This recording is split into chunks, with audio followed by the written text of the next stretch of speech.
It's Roc and Manuch with Jimmy B. Now on ESPN 620, 98.7 FM HD-2, and streaming live at ArizonaSports.com. The guys are powered by the law offices of Lerner and Rowe. In a wreck and need a check? Make one call, that's all. 602-977-1900. And now on your ESPN station in Phoenix, ESPN 620, Roc and Manuch with Jimmy B. Well, Corbin Carroll runs wild. Same two teams in progress right now, underway. Getaway day between the Guardians and the D-backs. We will update you on the progress of the game throughout the show. And the Arizona Cardinals continuing to prep for the final NFL preseason game. It'll be this weekend against the Raiders. I almost said Oakland. Manuch, how are you, pal? I'm doing good. Always excited to see the Raiders come into town. Yeah. We'll catch up with our good buddy Mighty Mouse Mark McMillan on Friday. Grilling with McMillan. That's right. He has he got all kinds of sauces and powders and this, that, and whatnot. But he does the pregame and postgame for the Las Vegas Raiders. Get his thoughts on this team, the Pete Carroll era, if you will. And I see nothing but Pete throwing the football around at practice. That's him. Wrestling guys, tackling guys. But he's brought a renewed spirit. A renewed energy. I agree. Some excitement to this team, and he knows who he has to deal with. So, Mighty Mac will give us the lowdown, the breakdown, and the showdown on Friday for you Raider fans at 3:30. So tune in. There you go. Hey, before we get into the show, we want to talk to you about the 17th annual KTAR News and Arizona Sports Give-a-thon. It's all for Phoenix Children's. That's it. It is sponsored by the Valley Hyundai dealers and Why Verify. It is the top children's hospital radio-a-thon in the country, and it raised last year $2.36 million. $2.36 million last year. They hope to beat that number this coming year. It is a critical source of funding for areas of the greatest need. And here's all you have to do if you'd like to participate. You can call the phone bank, and I'll give you the phone number right now, 602-933-4567. Again, that is 602-933-4567. You can text the word GIVE to 620-620, or you can donate online. Just go to giveathonforpch.org. That's giveathonforpch.org. Now, if you want to make a gift of $20 or more per month, and it's more than $240, well, then you get a little teddy bear with your name on it that's going to be delivered by train to the Teddy Bear Express, okay? So here's the best part for being charitable for this give-a-thon. If indeed you do contribute, you will have the opportunity to use the Arizona charitable tax credit. It's up to $495 if you're filing an individual tax return. If you are filing jointly, it's almost $1,000. $987, a Arizona tax credit, a charitable tax credit. Please, we ask you, it's for a great cause. It is indeed Give-a-thon all this week. All right, Manuch, here we go with a do-si-do and an Alaman left to your left hand. I'm sorry, I just couldn't help that. It's a little square dancing. A little square dancing. See, you knew exactly yes, where I was did. with that, pal. Part of those tough classes I had to take as a phys ed major.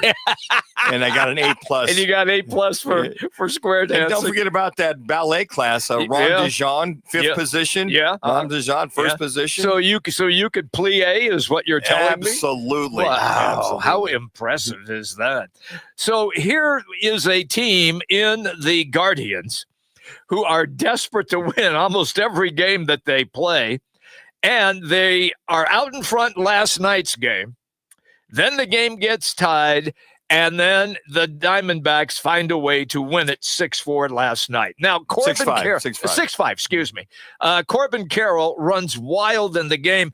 Manuch had not one, but two triples in the game. You know, he's got to be one of the fastest humans. I agree. On earth, period. I don't care whatever sport it is. I mean, if as far as a 40, if I looked at him right now at a 40 time, he might be like a 4.23. He's quick. 4.25, 4.3. But the way he gets around the bases and the way he attacks the inside part of the bag to get there. They always say that the quickest way to A to B is a straight route, right? Right. Well, he's got to be one of those. Once he rounds first base, he is basically straight line, hit the inside of the bag, and get there. And to have those triples standing up. In the first one, he pulled down that right field line to get around. And then the second one, which should have gone out, home run, took a hard left turn off the fence. Yeah. And at that point, you went, well, maybe this could be an inside the park home run. I thought that too. But the center fielder got over there pretty quick in another stand-up triple. He has just been – his power this year has been exponential. If there's one thing that's really stood out in this entire ball club is the power that Corbin Carroll has. We'd like to see his average up a little bit more, but I think that'll come around. But I think as far as him running the bases, hitting line drives, what's he got, 27, 28 home runs? Home runs, yeah. Just to see that the guy that's turning into a guy that can hit for average eventually, I think that'll get better. Hit with power. Line drives. I'd love to see him steal a few more bases, but he has got he's kind of got that power, that speed of a Ricky Henderson type, if you will. Similar. Okay. Yeah. Okay. He and Ricky might have. I don't know. I watched Ricky run the bases. Ricky was great. Yeah, but I got to tell you what, I think Corbin Carroll, if you put those two in a race, it'd be neck and neck. It'd be the lean at the very end if you don't put him in a 60-yard dash. But going from first to third or to first base, Corbin Carroll is extremely quick in reference to that. But when I look at the analogies, Ricky Henderson had the most all-time leadoff home runs ever. Mm-hmm. Power, speed. Yep. I think as far as fielding, I think Corbin Carroll might have the edge. He's got a better arm than Ricky had. Ricky had a decent arm. He was okay. Yeah, he could get to a ball. His speed get to a ball. But you look at just the but Ricky was just so dynamic. Mm-hmm. You knew if Ricky Henderson got on first base, it was probably going to be a run. He was probably going to steal second, and then he was going to steal third. If he didn't score, he didn't end up at third base. Yeah. And I think that's a when I look at Ricky Henderson, I look at Corbin Carroll. I think that Corbin Carroll can ascribe to have that kind of a comp to be that. That'd be great if he profound as a Ricky Henderson was at that leadoff spot. Ricky Henderson, for those of you who have no clue who we are talking about, is the all-time base stealer, a record that will never be broken. And I mean never be broken with the way that the game is played nobody today. steals anymore. Nobody. That's what I was just going to say. Nobody steals. Yeah, they don't swipe. What the hell? The other thing too, Jimmy, I think that what Torey Lovello's looked at with Corbin Carroll's power, moving him down in the lineup to number 3. Mm-hmm. And I think it's been good with Perdomo. In yesterday's game, Perdomo led off, Marte played second, and then you had Corbin Carroll in the third spot, followed by Lourdes Gurriel. Well, today you got Marte leading off, and then you got Perdomo and then Carroll. So I think with his power, I'm not going to say he hit himself out of the leadoff spot, but I just think they're going, you know what?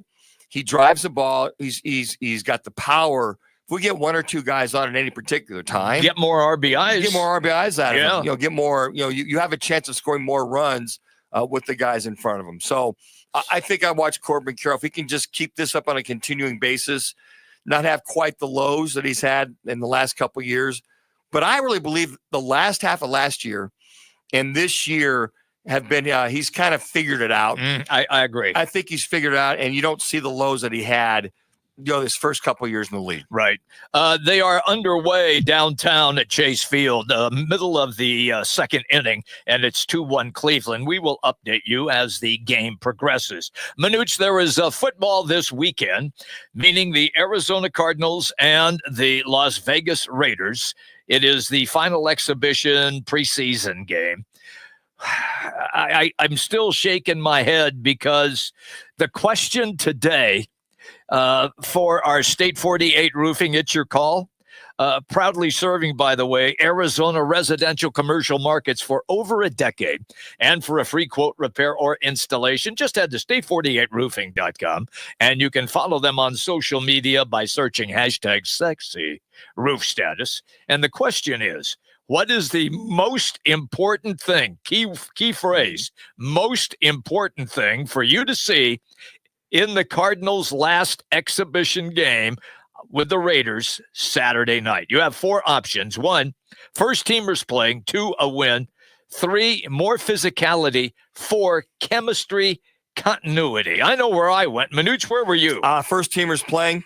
Can I vote more than once? Yeah. First teamers playing. It's interesting to see around the league. Okay. And this was one of those hot topics the last couple nights, how the league, ESPN, you're listening all over the place, all the sports talk shows, the Dan Patricks of the world, ever. You know what? They're kind of changing that they get the first teamers playing again. What we've been talking about the last 2 years, right? So they're listening to Roc and Manuch with Jimmy B each and every day. Right? Absolutely. ESPN 620 from 1 to 4, right? Absolutely. That seems to be a little bit of a narrative right now. I know that the Bears, I know the Steelers are talking about it. You looked at I even think that the Buffalo Bills are even talking about it. They are. There's a lot of teams talking about it, and will look to play maybe 2, maybe 3, maybe 4 series, because with that 2-week layoff, I think they understand if your guys haven't played the first 2 weeks, then you got to play them the third week. But here was another pattern that I think we saw across the league. Okay. Monkey see, monkey do, right? Correct. First week of the preseason game, you saw the starters maybe 2 or 3 series, right? Last week, you didn't see a lot of starters throughout the league. Now, you did hear sprinkled here and sprinkled there. Right. Cincinnati Bengals be an exception to the rule. Yes. But now they're going, okay, now maybe we play the starters for this last preseason game, maybe a quarter, and then we go ahead and rest them for 2 weeks. Now, the logic with that whole thing, I stopped and thought about that, was we got to see these free agents. We got to see these rookies in a real game situation. So I think week 2 is pretty much a lot of that, which we saw at the Cardinals. And then week 3, it's okay, guys, you got to, knock the rust off, be feeling pretty good to go, because you're going to have 2 weeks off. Okay. Can you imagine if you didn't start your starters week 1, week 2, week 3, and you didn't play them until the regular season? If I do the K-State math, Jimmy, then I got 5 fingers. That's 5 weeks. That's 5 weeks that you did not play your guys. So it seems like the trend, don't quote me on it, the trend, I'm quoting you, is going toward a lot of starters playing this weekend. All right. I hedged. I know that you went first team playing. I went chemistry continuity, because that ties in with the number 1 option, first teamers playing. I want to see the first teamers in a couple of series to see that chemistry and continuity. So I hedged my bet, Manuch. I couldn't help it. I don't necessarily need to see that much continuity chemistry. I just need to see some movement, some guys making some plays, blocking, tackling, excuse me. And then, maybe see a little physicality sprinkled in with that. But I just want to see guys play, just see them get into a game and feel good about their game so much as far as moving forward in 2 weeks. All right, everybody, we're going to continue on here. By the way, we are here until 4 o'clock this afternoon. The Replay Rewind is coming up next, and it will feature Corbin Carroll a lot with what he did last night. It is getaway day for the Guardians and the D-backs. They are underway. We will update that game as well. Roc and Manuch with Jimmy B. We are always streaming live on the Arizona Sports app. Life's a sprint, and you need a quick pick-me-up. Meet G2G protein bars, the ultimate grab-and-go meal replacement. Whether you're hustling in the office, enjoying a day on the links, or conquering the daily grind, G2G is your perfect fuel. Score an 8-pack at your local Costco's refrigerated section, or explore amazing flavors at G2Gbar.com. Quick, delicious, and power-packed. G2G protein bars, setting the pace for your energetic lifestyle. When hot is not an option, Stay Cool delivers. From patios to warehouses, shops to summer events, Stay Cool's Slim Cool Elite and Cool Cube mobile air coolers bring more air for less money. Rust-free, USA built, backed by over 40 years of cooling expertise. Available now at Home Depot, Lowe's, Ace Hardware, Tractor Supply, and Northern Tool. For more information, go to staycool-products.com. Stay Cool Products. Form, function, value. Get yours today and beat the heat. Tired of the same old weekend routine? Then head to Putting World. Experience an elevated 18-hole golf adventure, followed by delicious eats, handcrafted cocktails, and live music at our chef-driven restaurant, Bar 19. Enjoy daily specials and happy hour deals that are sure to keep your wallet happy. Birdies, bites, and brews await. Check out this week's live music schedule at puttingworld.com or just swing on by Putting World, located in the Scottsdale Promenade. Eat it, drink it, sink it. Putting World. Who wants to hit LA? Sign up for the Twin Peaks Gridiron Getaway, powered by Roc and Manuch with Jimmy B. Grand prize, 2 tickets to see the Cards at the Rams January 4th at SoFi Stadium, hotel at the Westin LA, and a $500 Visa card. Runner-up scores a $500 big game tailgate at Twin Peaks for you and 9 friends. Scan to score at Twin Peaks or text Peaks to 59925 to enter. Twin Peaks, eats, drinks, scenic views, and football dreams. Diane from Michigan, a disabled senior citizen trying to get by. Henry from Florida, a veteran fighting to make ends meet. Elena from Arizona, a mother struggling to feed her daughter. Hi, I'm Connie Britton, and I support Feeding America because they help provide over 6 billion meals to people in need each year, like Diane, Henry, and Elena. Learn more at feedingamerica.org. Feeding America. 200 food banks strong. Statistics show that roughly 20 veterans die by suicide every day in the United States. Canines for Warriors is the leading nonprofit organization providing highly trained service dogs to veterans with PTSD and other invisible wounds of war. Backed by scientific research, Canines for Warriors has transformed the lives of more than 1,000 veterans, helping them reclaim their independence. To find out more, please visit caninesforwarriors.org.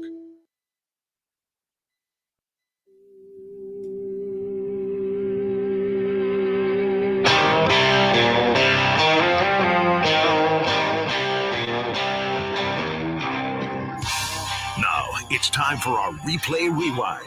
The top sounds of the night and whatever Roc decides to add. Let's get to it in Replay Rewind with Roc and Manuch with Jimmy B on ESPN 620 and on FM at 98.7 HD2. 2-1. That one in the air to left, pretty well hit. Quan going back, he looks up, it's gone! Jake McCarthy showing off, going the other way. It's 1-0 D-backs in the third. Thank you to Arizona Sports last night. That was the first run of the game for the Diamondbacks. I'd love to see Jake McCarthy kind of get untracked. He's really been scuffling, and he is a very good defensive player in the outfield. Just got to get that bat going. Yeah, and I think that, last year he really caught fire, hit really well. Yeah. He can run, the guy can throw, he can catch, he can make the plays, but for some reason this last year, and one of the things we always talk about, Jimmy B, is that when somebody comes up that second, third, fourth time around, they opposing scouts get a book on you. Mm-hmm. So obviously the book worked out pretty well the first half of the season because he didn't go down once, he went down twice. Right. And even when he came back up, he scuffled a little bit. But now I think he's starting to get his game back. He's learning how to adjust to the adjustments to him. And I think the hitting coaches really work with him on take the ball the other way. That one, left center. Mm-hmm. Here he is, a left-handed hitter. Yep. Taking the ball the other way, where before he was really focused on pulling the ball. But I think he's learning, he's being forced, believe it or not, to become a good hitter to spray the ball to all fields. On getaway day right now, downtown Chase Field, it is 2-1 in favor of the Cleveland Guardians. They are playing in the top of the third inning. Our highlights will take place from last night because it was a really fun game to watch. And we talked in the very first segment about Corbin Carroll, his speed on the base paths, and how he had a couple of triples. Let's start right now here in the fourth. Pitch. That one ripped fair inside the bag at first and down the right field line. Pass to diving Santana into the corner. It bounces back towards the infield. Jones has trouble with it. Carroll's going to fly to third with a one-out triple. He is fast. When he had trouble with it, picking it up initially, I went, could it be inside the park? Yep. But he picked it up quickly. He's got a strong arm. Yeah. He got that ball in, but Corbin Carroll just insanely around the bases. I mean, you just watch him go from home plate to third base. I'm going to have to time him maybe in, I don't know, You're going to sit at home on your couch with a stopwatch in your like hand? That. Oh, yeah, I'm like that. I'm like, damn. He did that in 4.5 seconds. Oh, Manuch, you need a life, boy. Well, you know what? I'm you just, do. It's that phys ed major coming out in me like that. He got around how quickly? All right, so we go back to Carroll again. This time, it's in the 5th inning. Perdomo away from first, the pitch. Hammered to right, down the line. That one is off the top of the wall and bouncing back towards right center. Perdomo will come home to tie the game. Carroll to third, his second triple of the night, and we are tied at 4. Terrific stuff by Corbin Carroll last night. I thought that was going out. Did you? I really did. Yeah. I mean, I thought that it was a low-line drive shot, though. But it took a hard left. I mean, it hit right in that corner area. Yeah. And defying the physics logic, the right angle that it was, took a hard left. And at that point, you went, well, could this be an inside the park home run? But you gotta love it. Him setting the record for the Diamondbacks. I mean, that's what speed will do for you. Mm-hmm. I mean, you hit speed kills, Manuch. It really does. And that's why I don't think the Diamondbacks have taken advantage of that this year. I agree. Remember last year how they played a lot of small ball. They got runners moving. They moved runners over. They stole more bases last year. More bases. You saw more activity on the base pass. Yeah. And why they haven't this year is still kind of a mystery. So I think that's one area that Mike Hazen will reevaluate with Torey Lovullo is why do these guys not play a little more small ball, especially when they're struggling? Speaking of the skipper, here are his comments following the win last night on Corbin Carroll's performance. He has brought me to that level already, and I sit in that space where he is massive. He's a massive cat out there, and I don't know how else to put it. 2 triples, set a franchise record, steaming around the bases is in 11 and a half seconds. It's just remarkable what he's capable of doing. And he will tell you that he's going to get better. So I'll go ahead and echo that too. When he gets more experience and learns himself a little bit more, he's going to be even better, which is very scary. And I'm honored to be his manager and watch him from the space that I get to watch him in. All right, that was last night from Torey, and now Manuch does not have to sit on the couch with a stopwatch because Torey just confirmed 11 and a half seconds. How about that? That's quick. That is so quick, but it's interesting. You see, like, the first base coach, he's over at the stopwatch with the timing of the pitcher coming to first base. They'll time that. So they're timing everything. So Torey Lovullo or whoever the bench coach is on that side, thank you, because you answered my question. That is flat flying around the bases. All right, here's more right now with Torey continuing his thoughts about Corbin Carroll and his speed. Exciting. I'm just as he's going, I'm like, just don't decelerate too fast and break an ankle because he is moving, and you're just you're hoping he's going to slide, get up, and be okay, because there's a lot of jet fuel in that. He's coming, and I don't think I've never seen anybody faster. I mean, I played the game. I've been a coach for a long time. I go back to Deion Sanders kind of the type of speed that I remember him seeing. But anyways, it's part of his game and it's real impressive.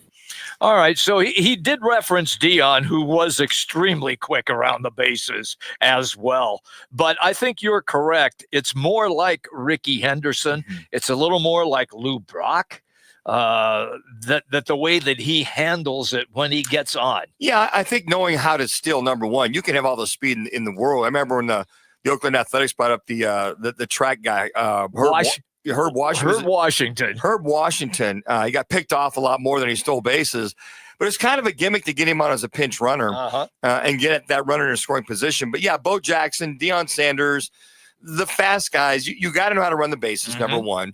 And number two, you got to know how to steal bases. There's been, we talked about Maury Wills. We talked about Lou Brock. Right. A lot of guys that they were quick, may not have been fast, but they knew how to read the pitcher. They knew how to steal bases. And that's why they were so effective. Jumps. They had good jumps. Yeah. And that, again, is reading the pitcher and making sure that you got that jump. And then you know what?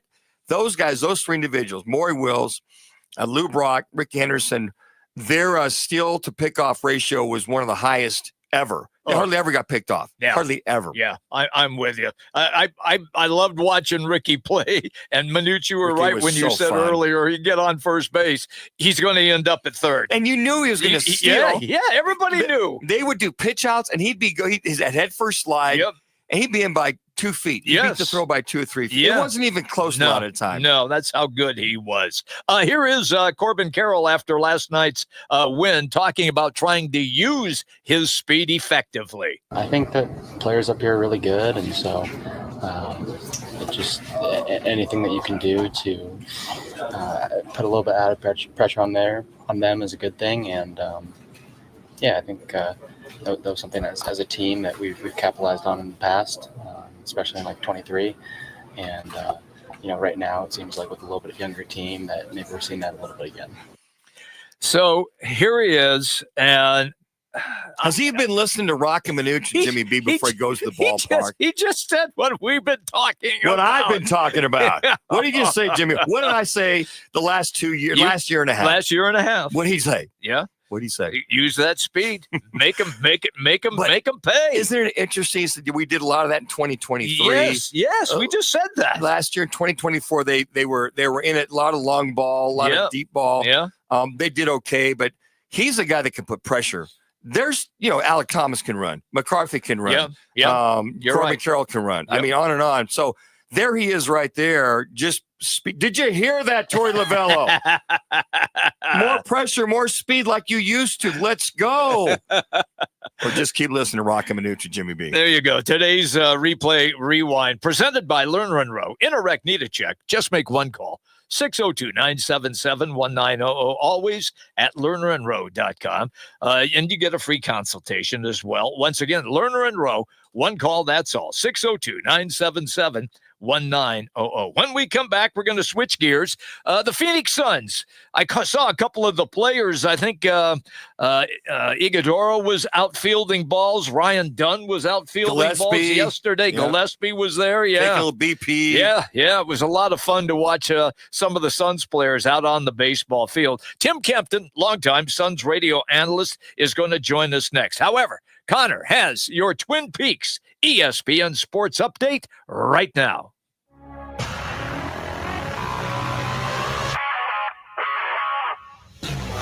It's now time for your Roc and Manuch with Jimmy B's Twin Peaks ESPN 620 update. I'm Connor Collins.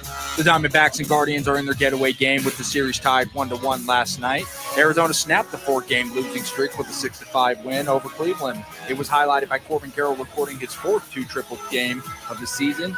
And on the mound today is right-hander Brandon Pfaadt. He currently holds a record of 12-8 with a 5.08 ERA. And the Guardians are going to be countering with Parker Messick. The score currently is 2-1. Gurriel did have an RBI there at the bottom of the first.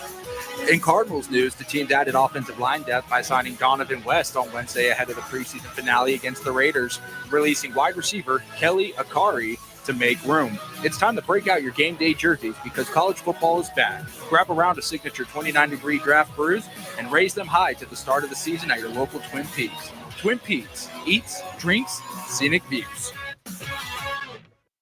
Remember when things were built to last? Well, at Arizona Patio Furniture, we've been handcrafting premium outdoor furniture and custom cushions for over 15 years, right here in Phoenix, using 100% American-made materials. We build it, we sell it, we guarantee it with our exclusive 5-year plus worry-free warranty. Visit any one of our Three Valley showrooms or go to ArizonaPatioFurniture.com. Mention this ad for free delivery and setup in Maricopa County. Arizona Patio Furniture. Some things are still made like they used to be. Draft your fantasy team where the real MVPs are at Twin Peaks. Ice cold beverages, wall-to-wall TVs, legendary eats, and scenic views. This is how you fantasy draft. Commissioners score a $50 bonus card, plus $5 for every drafter at the lodge. Lock in your draft party now at TwinPeaksRestaurant.com/fantasy draft. Or better yet, just stop into one of 5 Valley Twin Peaks lodges. Twin Peaks, the ultimate draft day destination. Be Beat the heat with AC Experts.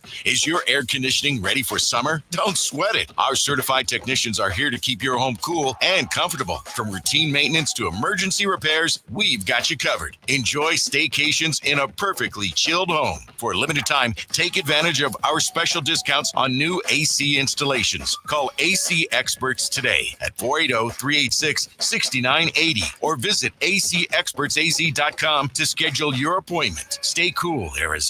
Join the team at the largest towing company in the state, All City Towing. We're hiring dispatchers, call takers, lot attendants, drivers, and customer service personnel. Enjoy benefits like the state's most advanced towing equipment, set work schedules, a healthy 401k employer match, health benefits, employer paid life insurance, and a monthly fuel allowance. Ready to take your career to the next level? Visit us at allcitytowing.com. All City Towing, where your future is on the move. Chronic absenteeism is on the rise. Sophia A. absent. Julio M. absent. These absences are often due to the absence of crucial needs like food, transportation, and healthcare. Olivia H. absent. Preston L. absent. But site coordinators from communities and schools connect kids to the resources they need so they show up prepared and ready to learn. Jacob O. present. Visit communitiesandschools.org. Being present matters. Opioid misuse and overdose deaths are serious health issues across the U.S. Anyone at a workplace, including workers, clients, customers, and visitors, can be at risk of an overdose if they use opioids. Are you prepared? Consider making non-prescription naloxone nasal spray a part of your workplace first aid kit. Naloxone reverses an opioid overdose and saves lives. Maintain workplace safety, offer training, and always call 911 for a suspected overdose. Visit naloxoneaz.com. It's time for the Cocoa 5 Suns Hardwood Report. Remember, Cocoa 5 is your go-to electrolyte-packed active hydration drink, perfect for athletes and active individuals of all levels and ages. Whether you're hitting the court or working out in the gym, Cocoa 5 helps you stay hydrated and ready to perform at your best. You can grab it at Fry's, Sprouts, Target, Walmart, and at Cocoa5.com. Now let's jump right into the latest updates and highlights with the Suns. All right, everybody, welcome back in. Tim Kempton is our guest, Suns longtime radio analyst. You can follow him on X at SunsTK, SunsTK. It is our Cocoa 5 Hardwood Report. So, Timmy, I'm watching yesterday, and I see Ryan Dunn and Colin Gillespie and Iguodaro out there on the baseball field getting some time. And they look good. I mean, they looked like they could play, man. Yeah. Did you ever get invited to do that? Me? Yeah. Yes, you. No, I'm not. I'm not big enough. I'm not a big enough star. Those guys are stars. I'm just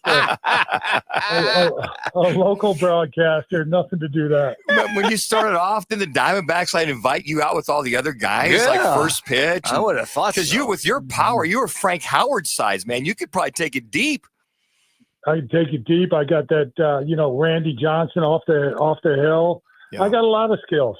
How come you never came out with the Suns softball team with Marley and myself and Hornacek and the whole gang? Yeah, that's another thing. I wasn't invited to. I wasn't a big enough star. You know, they wanted all the hot shots. I was never invited. And we were going to trade Danny Ainge. He had warning track power. I mean, big guy. Manucci played in the major leagues. Played major leagues. You know, he could barely hit it to the warning track. Is the biggest hype machine in all of sports.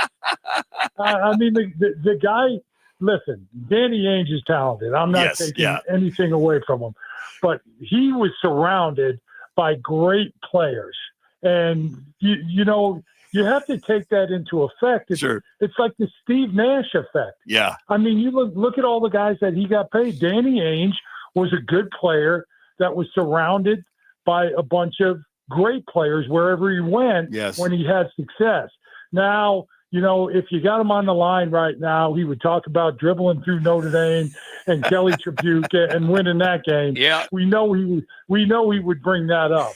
But throughout his professional career, if you expected Danny to be the star, you were in trouble. No, we didn't. We put him at first base, so we got him the hell out of the way. That's what we did. By the way, you're smart. I realized that Dan Marley is a smack talking fool. He and Hornacek were just working each other. Oh, working Ainge. It was. I'm like, wow. All that chirping. Was that a fun team? That 92-93 team where you guys can get all over each other, bark at each other, and fun like that?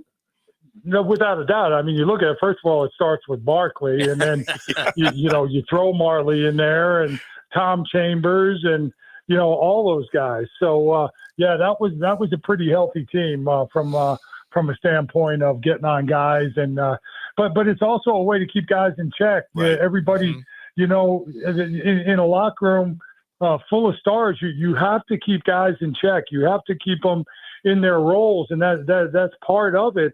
Is the smack talking and bringing that out amongst players. We had Paul Westphal come out a few times too, the great late Paul Westphal. He could chirp it a little bit as well. So I'm like, wow, Westy, look at you. That Celtic chirping coming out of you. Was he that kind of that subliminal shot at you guys once in a while like that too?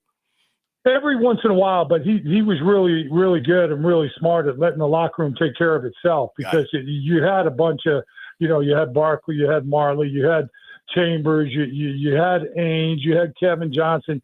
You had guys that were true leaders, and they all had different styles. So I think one of the best things, Paul used his time in the locker room very smartly and let that locker room take care of itself, which it did very well. Tim, you just rattled off. What a phenomenal team you just rattled off, those guys. And, as us as diehard Suns fans, if we could have had that one shot back, hey, Danny, speaking of Danny Ainge, don't be afraid to guard, Paxson out there, please.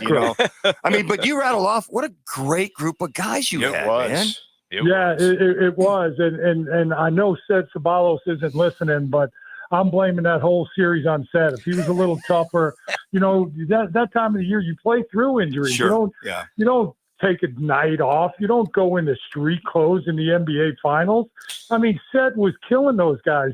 Seth was averaging 14 points. We didn't run a play for him, running out, offensive rebounds, back cuts. And then he was another defender to throw at Michael and Scotty. So it's all Seth's fault. The next time you talk to Seth, tell him I told you so. Okay, so Danny's off the hook? No, Danny's not off the hook. That's the big. But we still would have had to win a game 7. Yeah. But yes. If Seth was there, we win it in 6. Uh-huh. Man, I didn't mean to get your blood pressure up, Tim. I was just kind of going down memory lane there. No, it's great. Was that the most fun that you ever had playing basketball, other than at 8 years old starting to play? That was a very fun team. But the highs and being part of that group was fun. Playing basketball, and again, we all want to play. We're competitive. I was an end of the bench guy on that team. So from a playing standpoint, and I'm just talking about playing basketball, having my hand on the wins and losses, no, it was not for that factor, because I didn't play all that much. I didn't, at the end of the day, and both you guys know that you want to compete. Yes, sure. Everything you want to do is you want to compete. And, the most I got out of that was we had a great practice group. Nigel Knight, Seth Sabalos slid down with us. Oliver Miller had to be there to stay in shape. Although he got more minutes than most everybody. Well, we had 6 guys that practiced after the starters left, after their 20-minute shoot-around. The rest of us stayed down there and worked out. That was fun. But from a standpoint of a great group of guys being to the NBA Finals, absolutely phenomenal. But from a competitive standpoint, I had some other teams that were more fun for me because I was playing more. We are having a great conversation right now with @SunsTK. That means Tim Kempton. And we're having a great time. So now things start to get a little bit more real. You're within 4.5, 5 weeks of getting ready. September 23rd, Media Day. They start doing their stuff on the 24th. Are you starting to feel it yet, Timmy, or is it still okay? I've still got time to go play pickleball.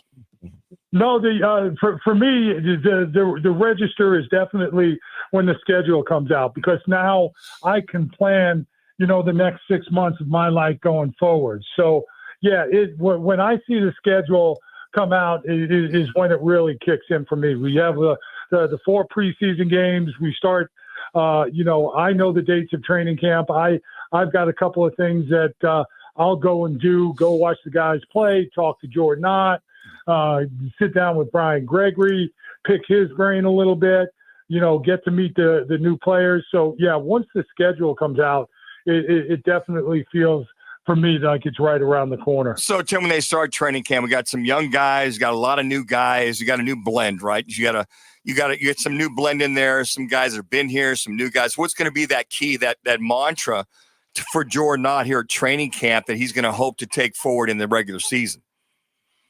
Yeah, I think it's going to start on the defensive end. I think they addressed that personnel-wise. Jordan Knott's got a great handle on the defensive end of the court. I think if you could be, and we've talked about this numerous times, if you can get some stops, if you can create offense off your rebound off your defense, rebound the basketball, get some easy buckets, it makes it's twofold, because you're not giving them 2 points, and it's like a 4-point play. You're gaining double ground if you're solid defensively.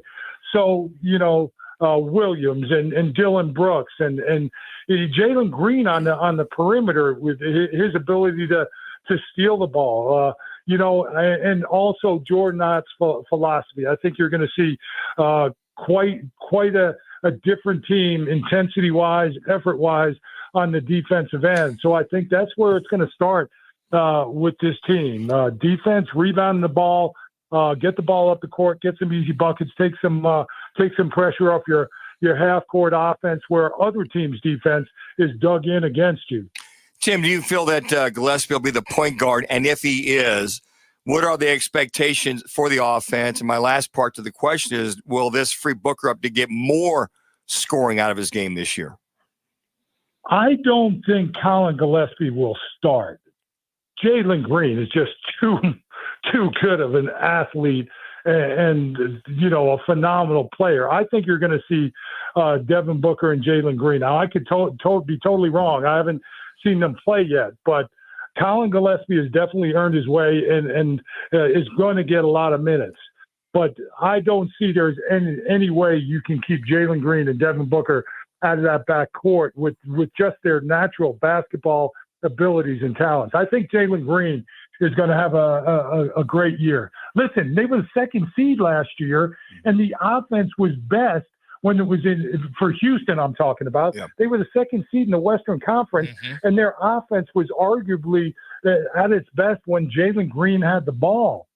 So, I don't know where all the naysayers are coming about Jalen Green and his ability to play basketball. I think he's a phenomenal talent. I think he's gotten a little bit of humble pie being traded and having the people talk about him the way they have. But I think that alongside those Devin Booker, with all those other pieces, I think he's going to have a phenomenal year. So I would expect him to be on the floor ahead of Colin Gillespie. So basically you're saying that he will take pressure off of Devin Booker, who will not have to be the facilitator every time down the court. Yeah, and again, I think Jordan Knott's scheme, the way they're moving the ball, the way they're cutting without the ball, I think his scheme will free up Devin Booker as well. Listen, I think Jordan Knott's a phenomenal coach. You look at his background, the people he's learned from, the people that he's mentored under. He's got a handle on both sides of the ball. And I think we're going to really, really have some fun watching the Suns this year because of their scheme. Their scheme will get guys open. Their cutting will put a lot of pressure on defense. You won't see as many double teams on the ball because of the cutting scheme behind it. If you try to double team on the ball, the cutting and the passing will get you too many easy scenarios. You look at last year, all the Suns did was run those high pick and rolls, which brought another defender naturally right to the ball. So it's easy to defend that. I think the scheme will loosen those guys up a lot better this year with Jordan Ott and the talent that they have on the floor. Looking forward to it, Tim. Thank you, pal. You have a great day. So am I. Yeah, hey, I know sure you are. I can it's tell. Hot out there. Yeah. It's hot out there. Hydrate, boys. We will. Trust we me. will. Tim Kempton, everybody. Once again, you can follow him on X at SunsTK. Our Cocoa 5 Hardwood Report presented by Cocoa 5, the coconut water-based hydration drink, and it's created by pro sports trainers, and it's endorsed by athletes like Devin Booker and Chris Paul. With no artificial dyes or caffeine, it delivers natural electrolytes and flavor, plus a portion of every bottle supports cancer research through Coaches versus Cancer. For more on Cocoa 5, just go online and go to cocoa5.com. Again, that is cocoa5.com. Roc and Manuch with Jimmy B, ESPN 620. Craving sushi with a twist? Welcome to Rock Lobster, Chandler's vibrant and trendy sushi destination, where energy meets elegance. From bold wok-fire dishes to creative handcrafted rolls and cocktails, every bite brings the flavor. Every visit brings the vibe. Join us for lunch, dinner, or happy hour Monday through Friday, or even a date night. Find us at Price and Queen Creek in Ocotillo. That's Rock Lobster, where sushi gets social.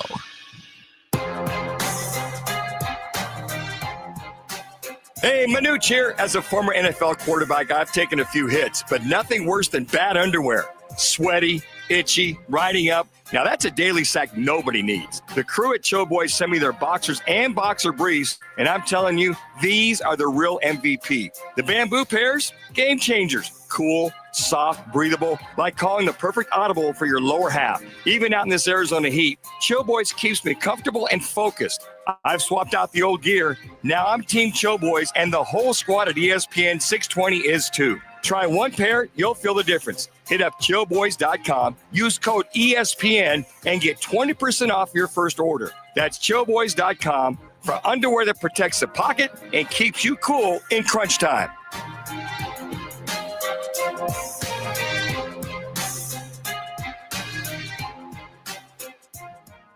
Arizona's headquarters for Toyotas is Wright Toyota. Hey, Rock, for my friends at Wright Toyota in Scottsdale. You will always find the right deal at Wright Toyota. Wright Toyota has been driving Arizona's home for years with their amazing service, pricing, and great selections. I encourage you to discover the difference at Wright Toyota. Make the right choice, Wright Toyota, just off the 101 on Frank Lloyd Wright Boulevard, and always online at WrightToyota.com. The right price, the right selection. Check out WrightToyota.com.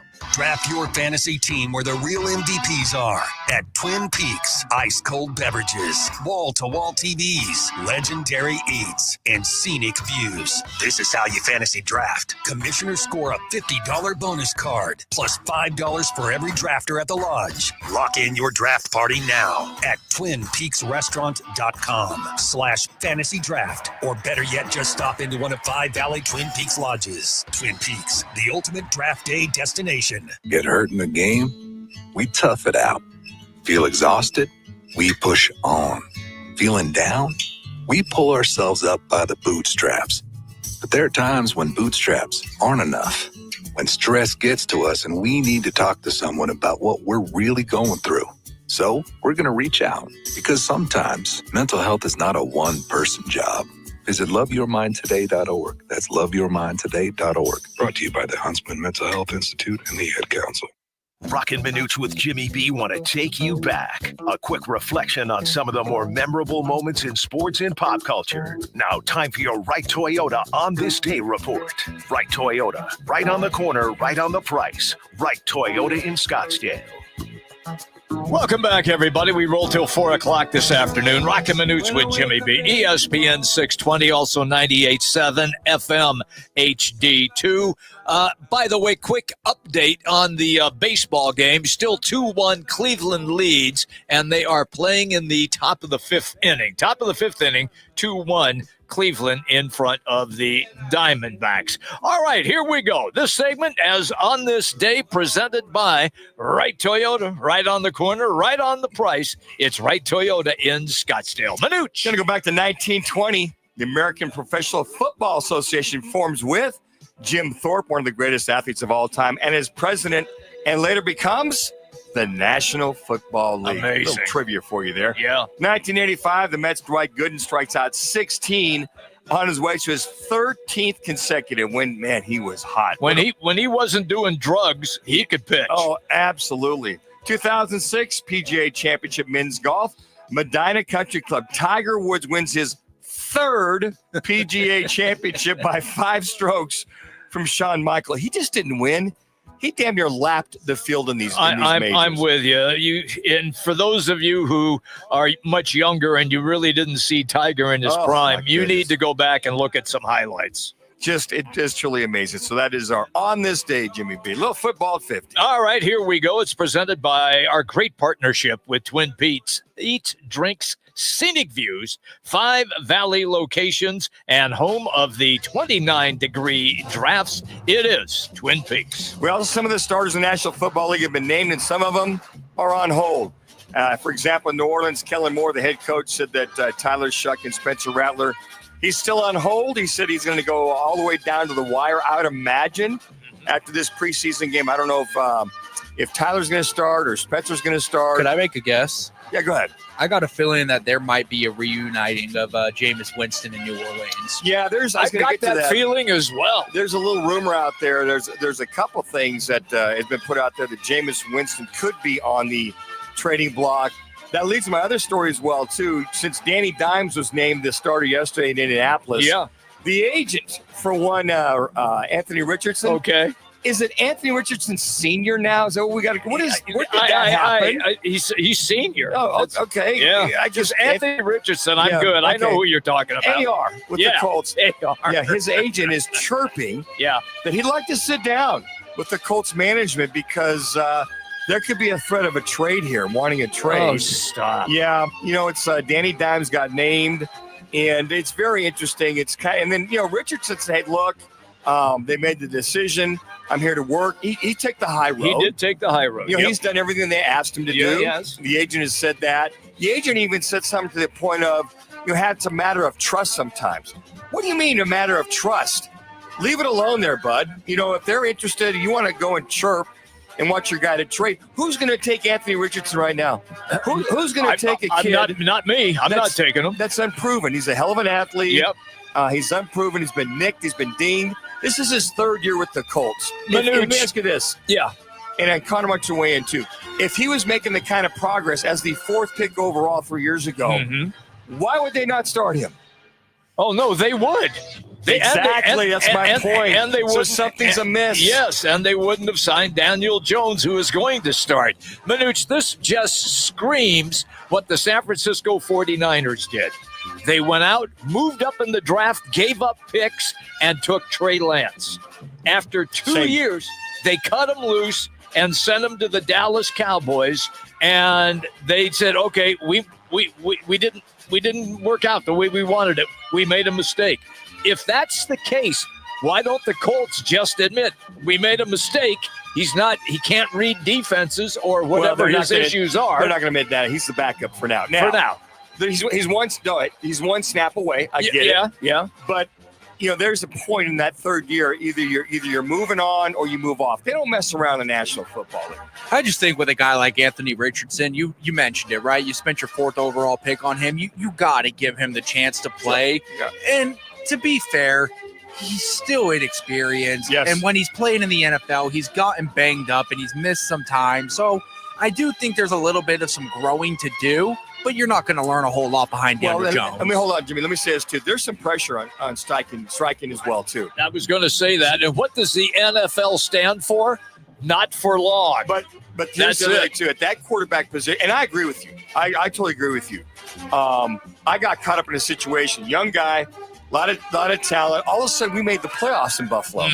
So we're making the playoffs. I'm going into my third year. Right. We won the AFC East my second year. They're looking for, well, if Fergie goes down, Danny, we like your game. You think out the potential. Well, all of a sudden, Matt Robinson gets cut by the Jets. He's played 8-9 years. He's been to the playoffs. They go, you know what? Fergie goes down. We're going to bring a guy that's been there, done that. And it's fair. For myself, Dan, we love you, but yeah, they move on. Yeah, but take a hike. But I think if you do that, you go to Daniel Jones, who doesn't have the ability, but understands defenses. He can make reads like Joe Flacco last year. Yeah, I think it's a hard one to go back to, because now if I'm Anthony Richardson, this team clearly has lost its belief in me. So how do I go back to practice? The only way he can resurrect his sense of ability is if Jones is either bad and they bring Richardson in, or Jones gets hurt and Richardson comes in and he plays lights out. Let me add to the story. Okay. To put some more fuel on the fire. Oh, boy. They asked Stryken about, well, if Jones goes down, is Anthony Richardson your guy? He goes, well, we'll take a look at that. We'll evaluate it at that time. Okay, did that speak volumes of what they think of Anthony Richardson now? I'm sure there's a lot of questions. And if I'm Shane Steichen, I got to think of last year when Anthony Richardson tapped his helmet and took himself out of the game to be tired. And then earlier this year in the preseason, first game against Baltimore, just clearly missing a hotkey off the right side. You and I both know, Manuch, that's not an offensive line when you got to get rid of that ball. And he just didn't read it. And if I'm Shane Steichen, it gives me hard to trust him. Let me add some more fuel to the fire. Here we go. So they talked to a few of the linemen after practice yesterday. Yes, they did. And they said, we don't like all the changes. We wish they'd stick with one guy. We really liked Anthony Richardson. I mean, sticking up for your guy, right? That's been there. Yeah. Here comes Danny Jones, Danny Dimes coming in. So there might be a little bit of rippling in that locker room. You know what cures all that is just go out and win. Just go out and win. Everything else will take care of itself. I'm with you on that, but 100%. You get a W, then the locker room becomes your locker room. All right, when we come back at the top of the hour, it's our monthly AmVets segment. We also have Campus Quickies coming up at the bottom of the hour, and it's our AC Experts Hot Player of the Week. We are here for your listening and dancing pleasure until 4 o'clock in the afternoon. Right now, quick update, bottom 5 of the Guardians and D-backs 2-1. Cleveland still in front once again. Bottom 5. Roc and Manuch with Jimmy B. ESPN 620.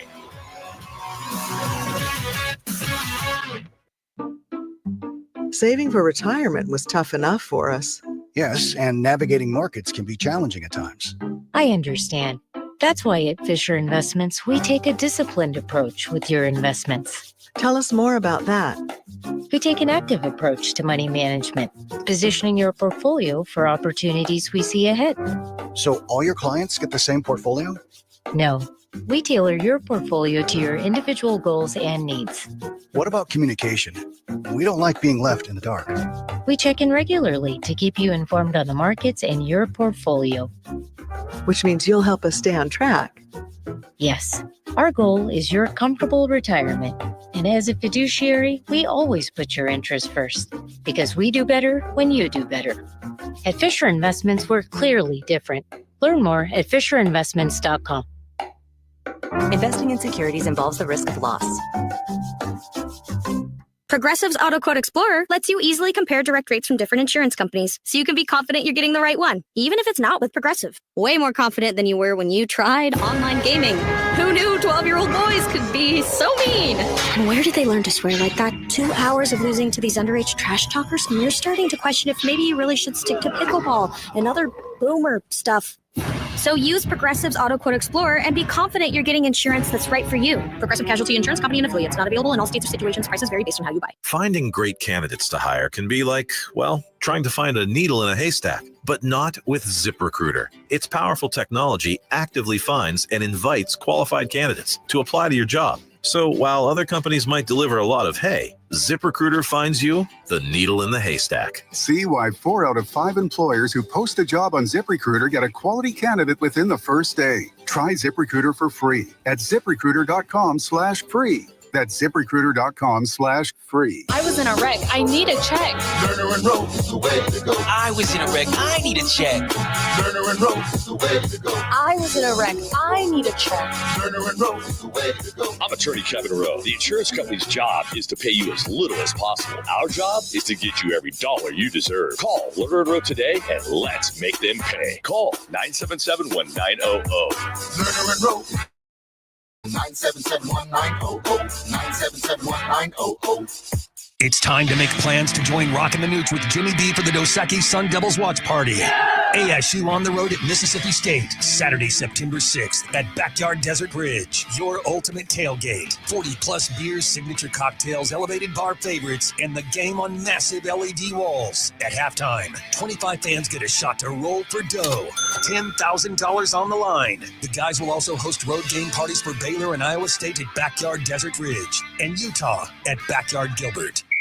Football is back, and Big's American Bar and Grill at P83 is your home for football, preseason action, regular season madness, and the perfect place to host your fantasy football draft, all happening at Big's. Ice-cold drinks, loaded burgers, and wall-to-wall TVs, right across from the Peoria Sports Complex at 83rd Avenue in Bell. Head to BigsPeoria.com to lock in your fantasy draft party now. Big's, where the West Valley goes for football.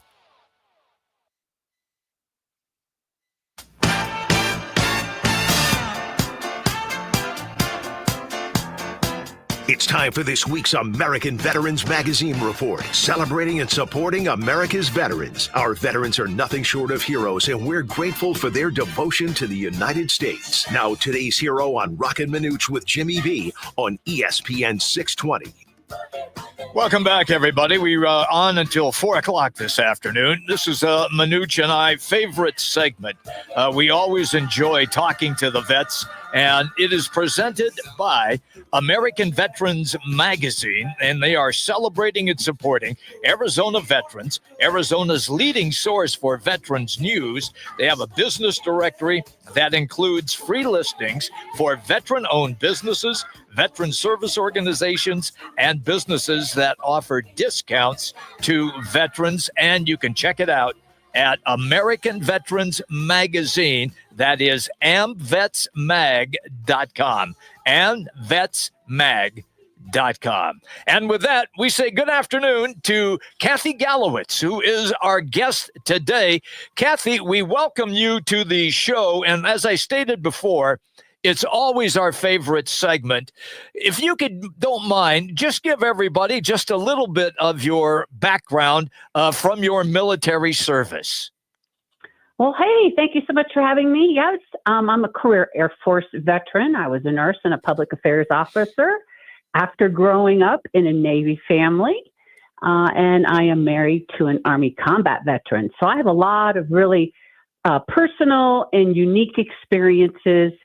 The crowning achievement of my career was to build a statewide outreach program to educate and engage civilians in support of troops and their families. We did this in response to 9/11, and then I wrote a book about it, Beyond Thank You for Your Service, the Veteran Champion Handbook for Civilians. So it's true. My life's calling is to equip civilians to become veteran champions. That's a Cliff Note version. Well, Kathey, you were born to be a veteran. You're a third-generation veteran, growing up in a Navy family. So was your father, was he a career Navy? Did you bounce around like 25 different moves during his career? You know what? I counted them up one day. Before the age of 35, I'd lived in at least 20 different communities, not houses, communities. And interestingly, I was born in Pensacola, Florida, went to kindergarten in Paris, France, spoke fluent French, graduated from high school in Keflavik, Iceland, moving in the middle of my junior year, and went to college in Munich, Germany for a year and a half. So yes, indeed, I did live that military-dependent lifestyle and was one of those military kids who has to bloom where they're planted. Well, what advice do you have for those military kids that are bouncing around all the place for that? Well, I think truly we need to appreciate the experiences that it provides us, because it certainly does strengthen our character. You know, we have to learn how to be outgoing, and we really have a strong appreciation for people from all over the world. We're global citizens, and I think we're also very, very curious. Now, those are some really positive attributes that we learn from that lifestyle. But, you know, it can get a little lonely, because when you bounce around so much, you don't have your third grade friend, or the person, you know, I went to so many different schools that I don't have a lot of long-term friends. So that's tough. So just going to the beach in Los Angeles really doesn't do it for you, is what you're saying, right? That's I don't know what beach. you mean. What are you saying? Some of the experiences that you have had are just unbelievable. Unbelievable. Oh, I see. Well, that's true, man. That's true. Right now, I'm sitting in a beautiful condo in Lake Dillon, Colorado, getting out of the summer heat, and you know, I'm pretty fortunate because of the amazing, you know, worldwide travel opportunities I've had, and you know, but we also, you know, really just appreciating the simple things and having gratitude for the kind of experiences you do have, and you know, the other thing I really want to get out there is that it really helps you believe in America. You know, you really become very proud of being an American, and, you know, having all the freedoms that we have. That's very true when you see how so many other people live. My question to you is, with the experiences that you have you encountered other veterans who have struggled and not been able to handle the way of the world, the way that you lived in so many different countries and so many different homes and cities and towns? Have you been able to help them with some advice? Well, I think military people are highly resilient, honestly, and want to contribute and really always try to put their best foot forward. I think where it gets tough is, you know, not having connection. And so it's very difficult transitioning, you know, out of military uniform into civilian life, because the culture and the connectivity, if you will, are just so different. And it's particularly challenging for women vets, because we're about 15% of the workforce, or at least in the Air Force. And that's, you know, a pretty good figure, you know, generally speaking. And, you know, when 1 in 80 women serve in the military in America, you know, we can be quite invisible. And so really civilian veteran champions, people who really care about military, the best thing they can do is to get to know the veterans, connect them to their community, ask what you can do, and then follow through, and by God, do it. And so, yeah, you gotta be pretty resilient, and military lifestyle teaches you to be resilient, but you also need the support of your local community to help you, if you will, come all the way home and, you know, decrease isolation and, you know, really feel like, you know, people care about you. Does that answer your question? Yes. Yeah, and Kathey, it's interesting. My ex was a nurse. She still is a nurse, and she's finally retired. But the nursing in the military, talk about that. You know, the nurses nowadays, we call them the unsung heroes, or the thankless job that is out there. And I've talked to a couple of nurses, you know, male and female nurses. They still know how to fight if they had to when they go overseas. But talk about that aspect that sometimes is overlooked. And I'm so glad that nursing is finally getting its recognition these last several years. Oh, you aren't kidding, man. It's one tough profession, and, you know, it's emotionally and physically and intellectually very demanding. You know, certainly healthcare is, and boy, they are unsung heroes through COVID. I didn't support healthcare during that time, but, you know, military nursing is so team oriented. The rank structure sort of neutralizes things a little bit. Certainly the physician is always in charge of the healthcare team, but the nurse is a strong complement, advocate, and supporter, and, you know, executor of so much of the healthcare delivery system. But, you know, the nurses are at the bedside all the time, and, you know, really trying to understand from a physical and psychological standpoint how you can best help the patient adapt to what they're going through. I have such respect for those men and women who are in healthcare, period. It's very demanding in all ways. And it's interesting because my roommate at K-State, he became a dentist. He went in the Army for 20 years as a dentist. And I forget. Oh. And then another buddy of mine went in as a doctor. So you forget about the nurses, the doctors, the dentists. The support is, I think you alluded to there, Kathey, is the support, the services that are there.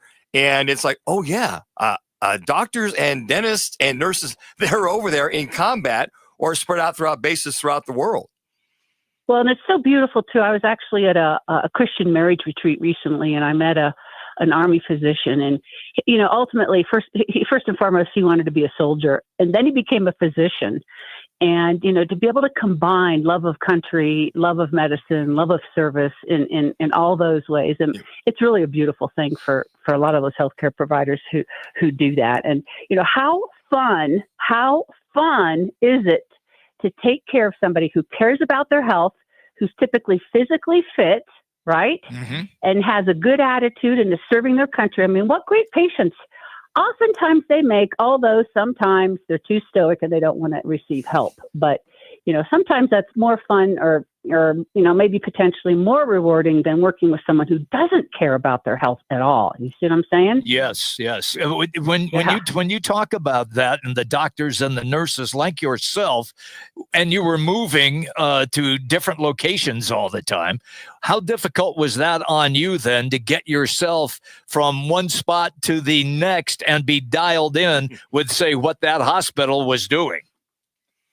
Well, different hospital systems have, different systems. In the military, though, that's what's really great is that, the systems are all generally the same. The healthcare records and, the chain of command and the systems. And what I loved about military nursing was that I could move around the world and see the world and, really kind of have the same sort of framework instead of going from, one civilian hospital that uses one medical record, documentation, EMR, and going to a different one who uses a different one.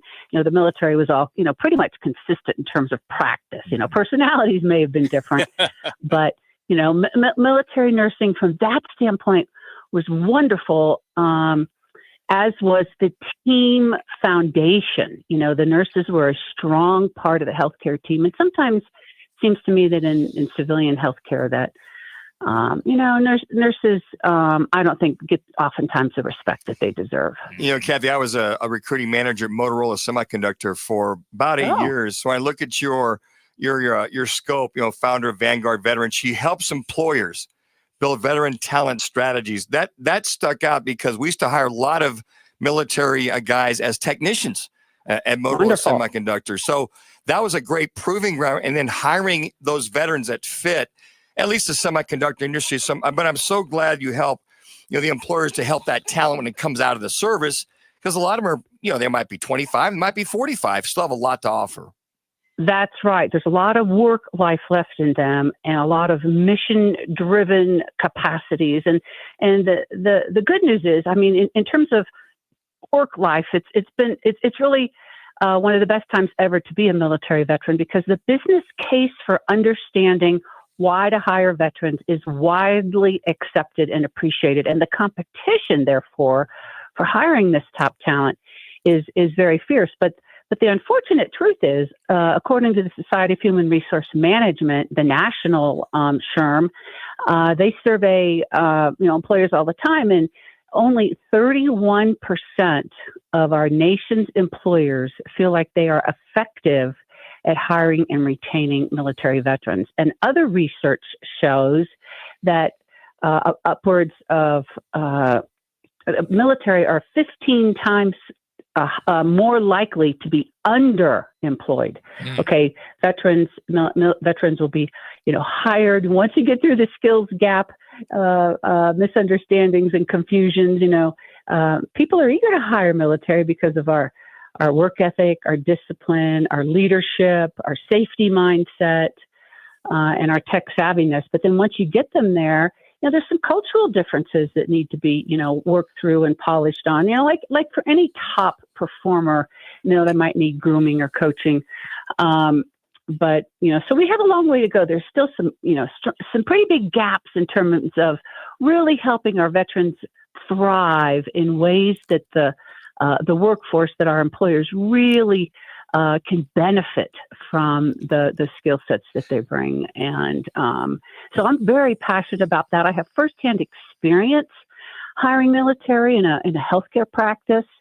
And once we went away from the traditional hiring methods into the non-traditional hiring methods, using the veteran talent pipelines and that word of mouth pipeline, man, we were able to exceed our business goals because the veterans became the backbone of our company. How was your experience when you hired them? It was great. We would, because they were responsible, accountable, and they showed up on time, and they had a skill set. So they had a skill set, but we loved it. We used to say the technicians hire a vet, whether it's Navy, whether it was mostly Navy and Air Force, Army, we would look at it too, but it was great, and love the attitude. I love to say, when veterans thrive, America prospers. How about that? Isn't that a beautiful statement? Amen. We like that, Kathey, very much. And by the way, Manuch and I are very envious of you being in Colorado, where here it's 113. Yeah. Oh my gosh. Well, we're coming back on Sunday, and love living in Phoenix, and we've only been out there about 5 years, so it's a new home that we're just loving. There you go. It's a pleasure to have you on the show, Kathey. You have a great day and a great weekend. Okay. Thank you. And thank you. Anybody who's listening, please be a civilian veteran champion and be a part of the win. Go out there and find those military members, connect with them, and help them build strong relationships and ties to your community. Thank you so much for having me. Thank you, Kathey. That's Kathey Gallowitz, everybody. And by the way, if you want to get involved with American veterans, just check out American Veterans Magazine. Just go online, amvetsmag.com. That is amvetsmag.com. They have a business directory that includes free listings for veteran-owned businesses, veteran service organizations, and also businesses that offer discounts to veterans. Once again, just go online, amvetsmag.com. She was terrific. Awesome interview. Yep. Coming up, it will be our G2G protein bars. That's it. We've got a refrigerated section in Costco and also online full of G2G protein bars. And if you need more info on G2G protein bars, just go online at g2gbar.com. Right now, they're offering free shipping of orders over $50. Once again, check it out, g2gbar.com. We will continue. Diamondbacks on getaway day right now against the Guardians. We will dive into that in our next segment. Roc and Manuch with Jimmy B, ESPN 620, 98.7 FM HD2, streaming live on the Arizona Sports app. Football is back, and Big's American Bar and Grill at P83 is your home for football, preseason action, regular season madness, and the perfect place to host your fantasy football draft, all happening at Big's. Ice-cold drinks, loaded burgers, and wall-to-wall TVs, right across from the Peoria Sports Complex at 83rd Avenue in Bell. Head to bigspeoria.com to lock in your fantasy draft party now. Big's, where the West Valley goes for football. Rock for WrightToyota.com. At Wright Toyota, they'd like you to get to know them. Their goal is to make buying your next vehicle the kind of experience that earns your recommendation to family and friends. They invite you to use all of their innovative web tools on WrightToyota.com. So if you're looking for a new or pre-owned Toyota, head to their interactive website at WrightToyota.com. The right price, the right selection, all at WrightToyota.com. I was in a wreck. I need a check. Lerner and Roach is the way to go. I was in a wreck. I need a check. Lerner and Roach is the way to go. I was in a wreck. I need a check. Lerner and Roach is the way to go. I'm Kevin Rowe from Lerner and Rowe, and we've been serving Arizonans for 20 years. Make the best choice after an accident. Call 977-1900. That's 977-1900. Lerner and Roach is the way to go. Call 977-1900. 977-1900. Twin Peaks is the best in the game. Here, the ultimate lunch lineup boasts wall-to-wall sports and scenic views. When you're hungry and in a hurry, the Scratch Kitchen delivers lunch in the clutch. I mean, where else can you order a 29-degree draft beer and a quickie combo on your lunch break? Only at Twin Peaks, the #1 sports bar. Twin Peaks Scratch Kitchen scores every time. Dig into hand-smashed burgers, chef-inspired flatbreads, and more at your local lodge. For nearly 150 years, American Humane Society has been a promise and a guiding light in the world of animal welfare. Our commitment to rescuing, caring for, and protecting animals sets a gold standard in care and compassion. As pioneers in the field, we've grown into a global authority, trusted to lead the way in nearly every arena of animal protection. We are the guardians of those who cannot speak for themselves. Join us, and together, we will create a more humane world. At National Geographic Society, we believe in the power of wonder. It drives us to explore, pushes us to see the world differently, moves us to action. And we believe that today, wonder is more essential than ever. Wow. That's why we're supporting a new generation of explorers to ask big questions, make breakthroughs, and bring the future closer. Wonder awaits. Will you join us? Visit natgeo.org/wonder.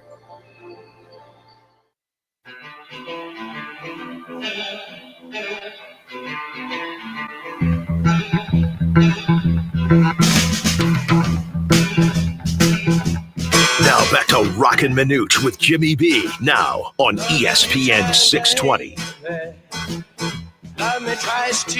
All right, everybody, we are back. We roll till 4 o'clock this afternoon. The getaway day game currently in progress. Cleveland with the lead right now in the 7th.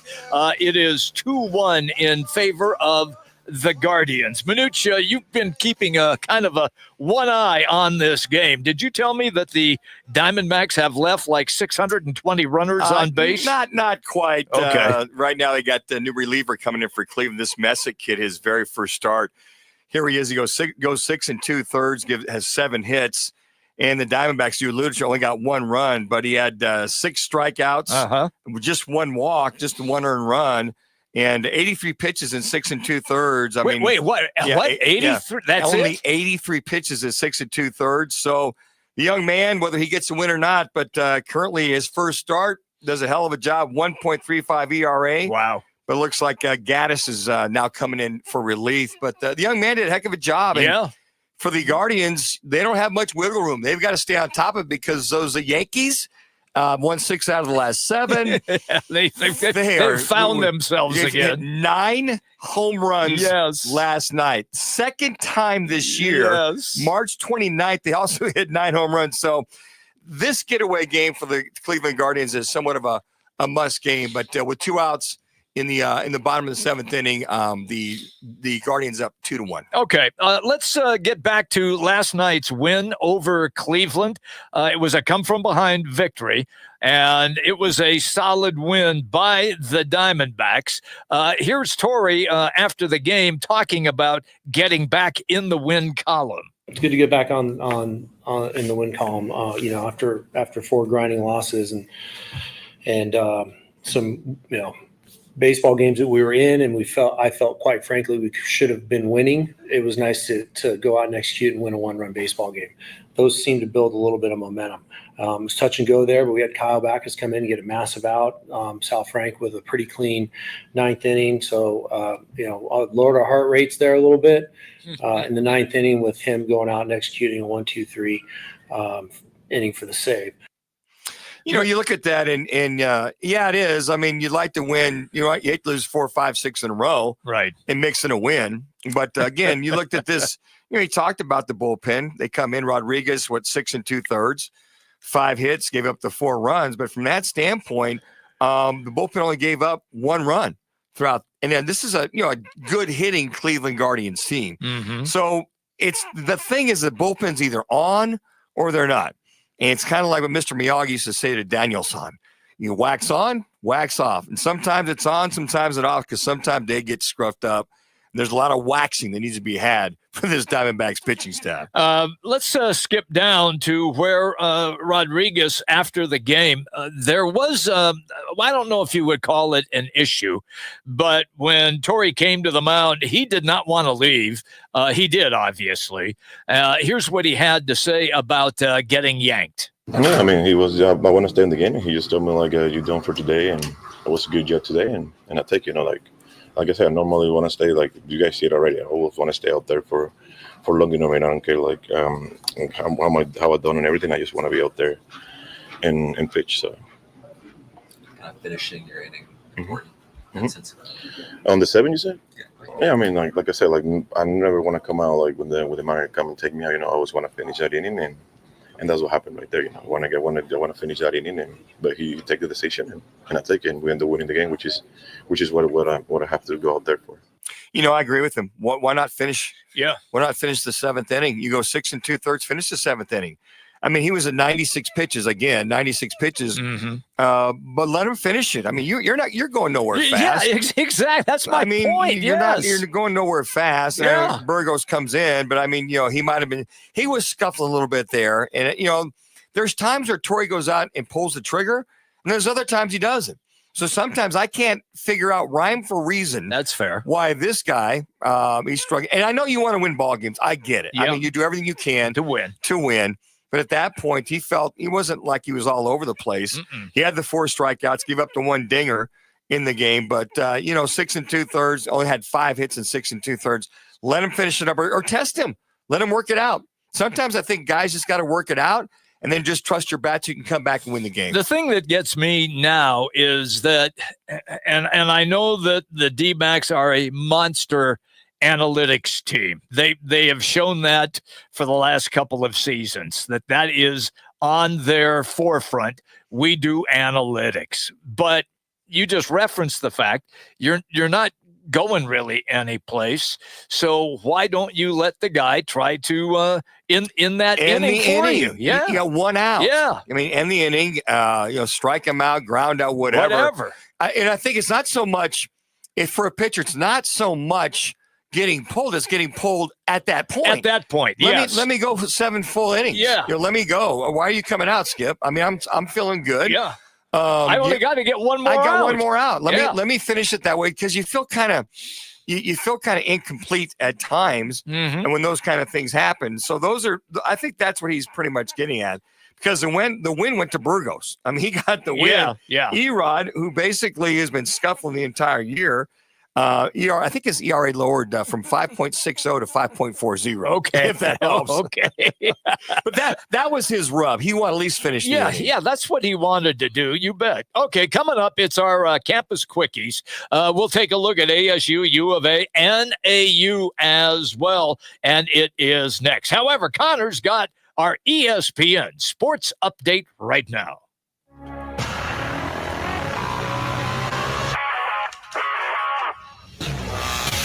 It's now time for your Roc and Manuch with Jimmy B's Twin Peaks ESPN 620 update. I'm Connor Collins.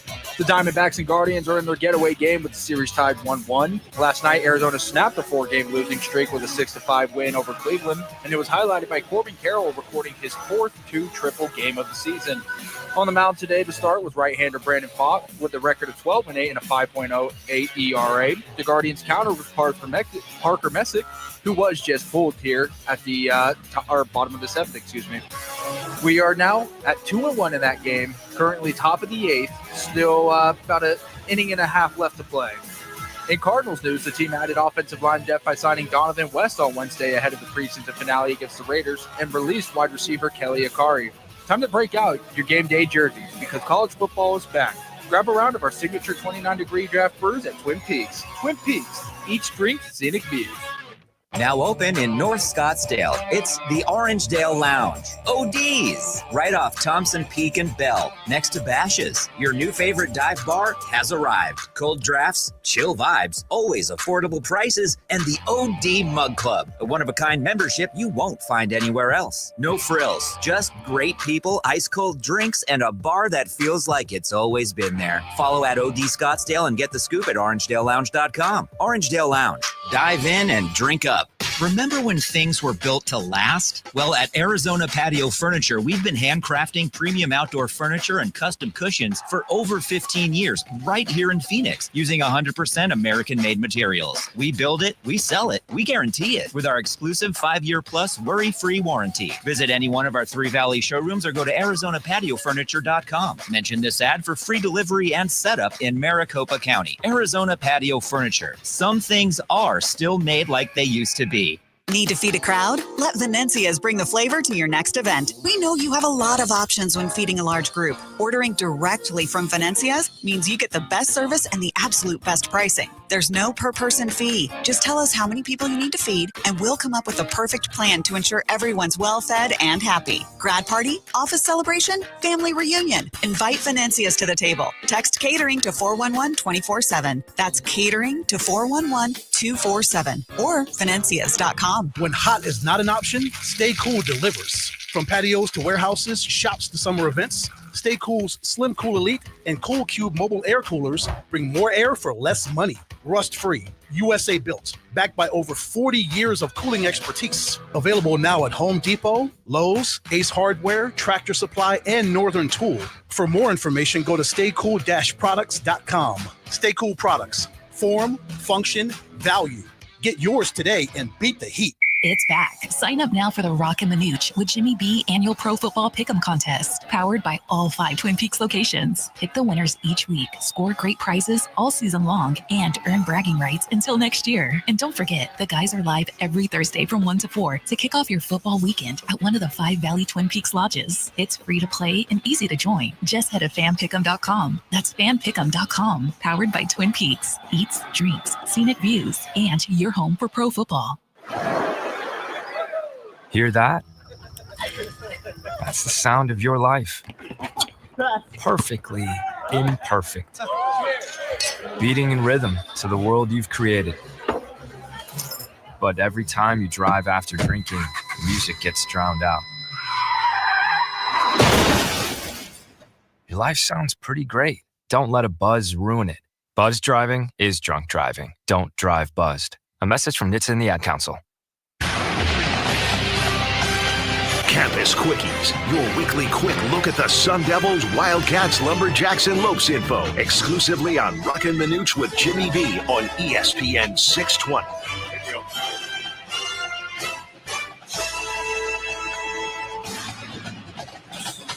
All right, everybody, this is going to be fast and furious because football is here. 10 days away. But there's football this weekend. 0 week.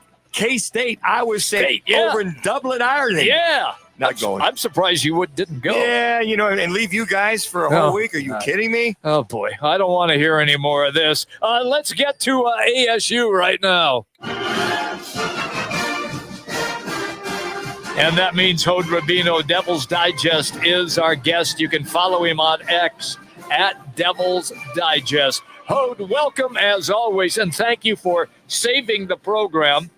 The thing that I'd like to get into is you got a week away roughly here now from NAU. 10 days, Jimmy. No, that's 10 days. So NAU is going to be better than they were last year, and last year they were a playoff team. They have a terrific QB in Ty Pennington. So how important will it be, A, for the defense to control him, and B, to put points on the board? I think it's important generally from ASU's perspective just to prove that they are the better team than they were last year. You talk about the defense, and there's no reason not to think that this defense we're going to see in 2025 is going to go down as one of the best we've seen this century. There's only one starter missing from last season, nickelback Shamari Simmons.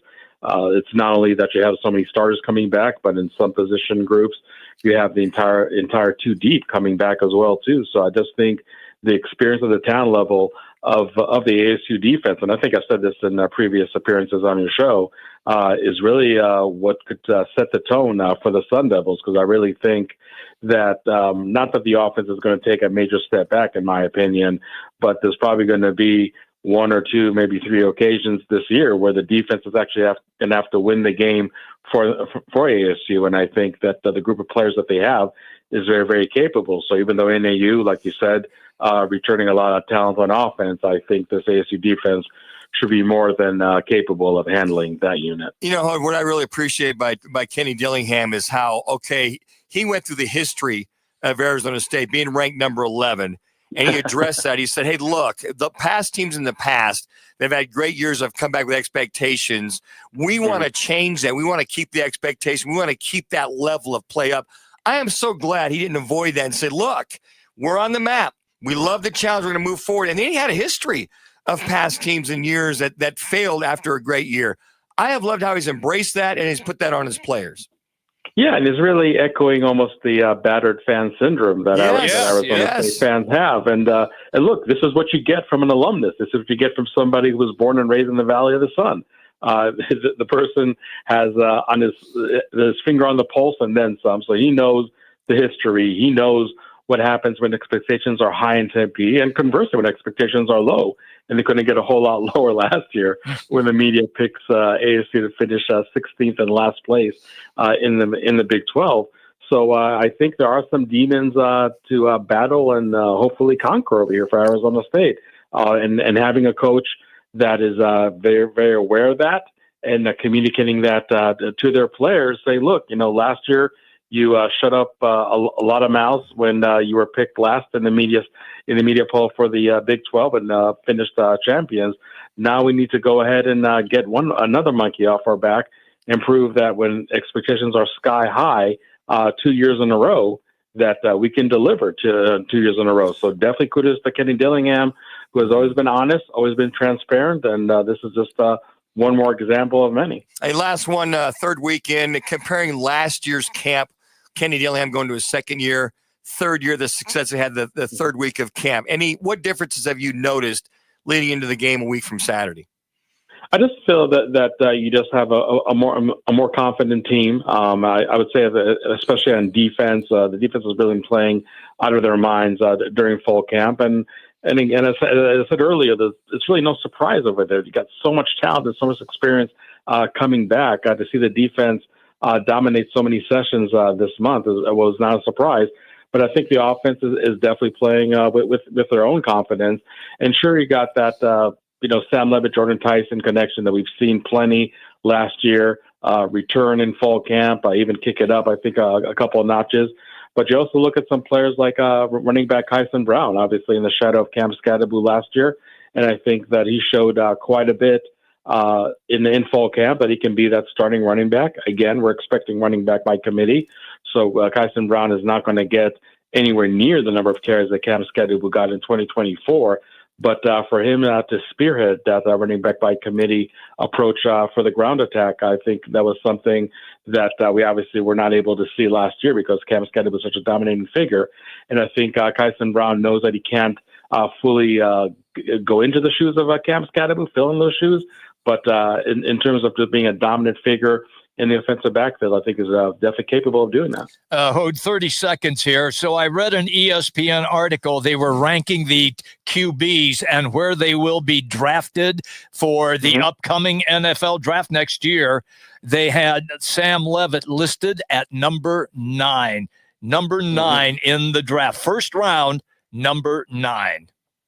Yeah, I mean, that's just a testament to the potential that he does carry and the expectations of his play in 2025. The same mock draft, by the way, had Jordan Tyson at number 20. Yes. So, look, if you want to look ahead, and maybe that's the battered fan syndrome that some people are already thinking about, man, what's going to happen in 2026? Not only losing a plethora of very talented seniors, but also the icing on the not-so-great cake is losing Jordan Tyson and Sam Levitt. But I think also if you're really going to have that many players drafted, that many players already receiving this consideration, it shows that 2025 is figuring to be just as special of a season for ASU, maybe a little more special. So maybe a double-edged sword when you think about 2026, everything you got to replace. But obviously a feather in the cap when you have not one but two ASU players projected to be drafted in the first round. If that happens, I think it's been like a good, 15, 20 years since it happened last time. We'd have to look back at the history books, but that shows you how much this program has progressed. Love having you on, Hode. Thank you, pal. You have a great day. Thank you, guys. There you go. That's Hode Rabino, ASU. Let's go to Tucson. And that means that Glenn Howell is our guest, the halftime, the post-game. Does it all. He does everything. Sells hot dogs in the stands. You can find him on X at Glenn P. Howell. That's Glenn P. Howell. Glenn, welcome as always, man. Are you warmed up? Are you ready to go? Does it feel like it's almost here? Well, I'm putting some deodorant on right now because I'm lathering up, man.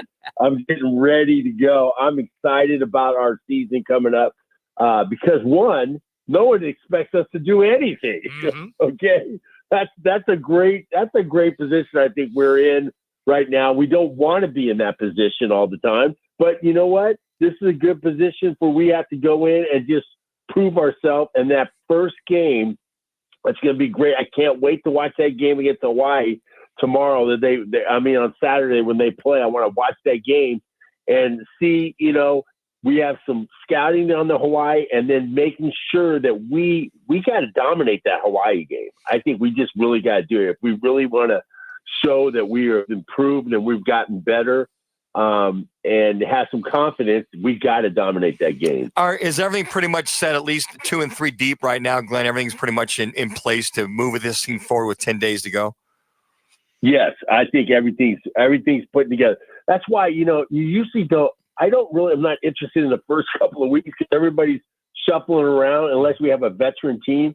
But this is a team that I think the next week we're going to see. I'm going to practice tomorrow night. We're going to start seeing the first team guys, the guys that are going to be in there. There's going to be on the offensive line. We're going to see probably the first 6 or 7 guys. And then on the defensive line, we're going to see 8 guys that are rotating in. And we have 8 guys, which I'm excited about, that we'll have that rotation. So we're going to see, because I always talk about the defense and offensive line because that's where the game is won. So we want to see how good those guys are going to be and who are our starters. And I think they're going ones against one sometimes, and they're having some good competition out there. Well, Coach alluded to that when we had him on a couple of weeks ago. He said he wanted to have like one last salvo, if you will. Ones-on-ones, wanted to see physicality, wanted to see speed, he wanted to see as close to game-like as he possibly can. And for you, Glenn, is that even possible to have a scrimmage or a game-like situation a week out? I think they're going to have some isolated situations. I don't think they're going to have full-out scrimmage. I think they'll have, run a couple play situational things. I think that's what's going to happen. But you got to have that. You really got to have that as a player, as a former player, even though it's like I'm going on my 40th reunion next year. Wow. This year coming to the 2025. I think I could play one series and that's it. But I just think that playing the physical football before the season, you have to do it. I think you have to do it. I don't think it's not going to benefit your team. And maybe some people think I'm old school, but I think old school needs to be the new school. Hey, last one for you. We got about a minute here. Ja'Cory Krosky-Merritt the other night for the Commanders, 11 carries, 46 yards. You got the 1 touchdown, and you kind of forget about it because he didn't really play a lot. But the kids, what a talented young man. What did you see this kind of talent in him last year with his lone year at U of A? Let me tell you something.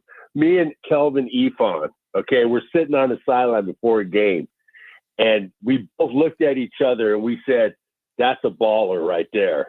You could tell that the way he presented himself, he came up and said hello to us, and talked to us. And the guy was built like an NFL player. Mm-hmm. And we knew that he was going to make it. Kelvin knew because Kelvin was, running back, and he said that dude, he's a baller. And I looked at him and I said, I agree with you because he just, and the chances with the game that he played, I mean, he just looked like a guy that can grind it out. Always good, pal. When we catch up with you, it's going to be a lot of fun beginning next week. Thank you. Absolutely. Bear down, fellas. There you go. All right, let's head to the mountain right now.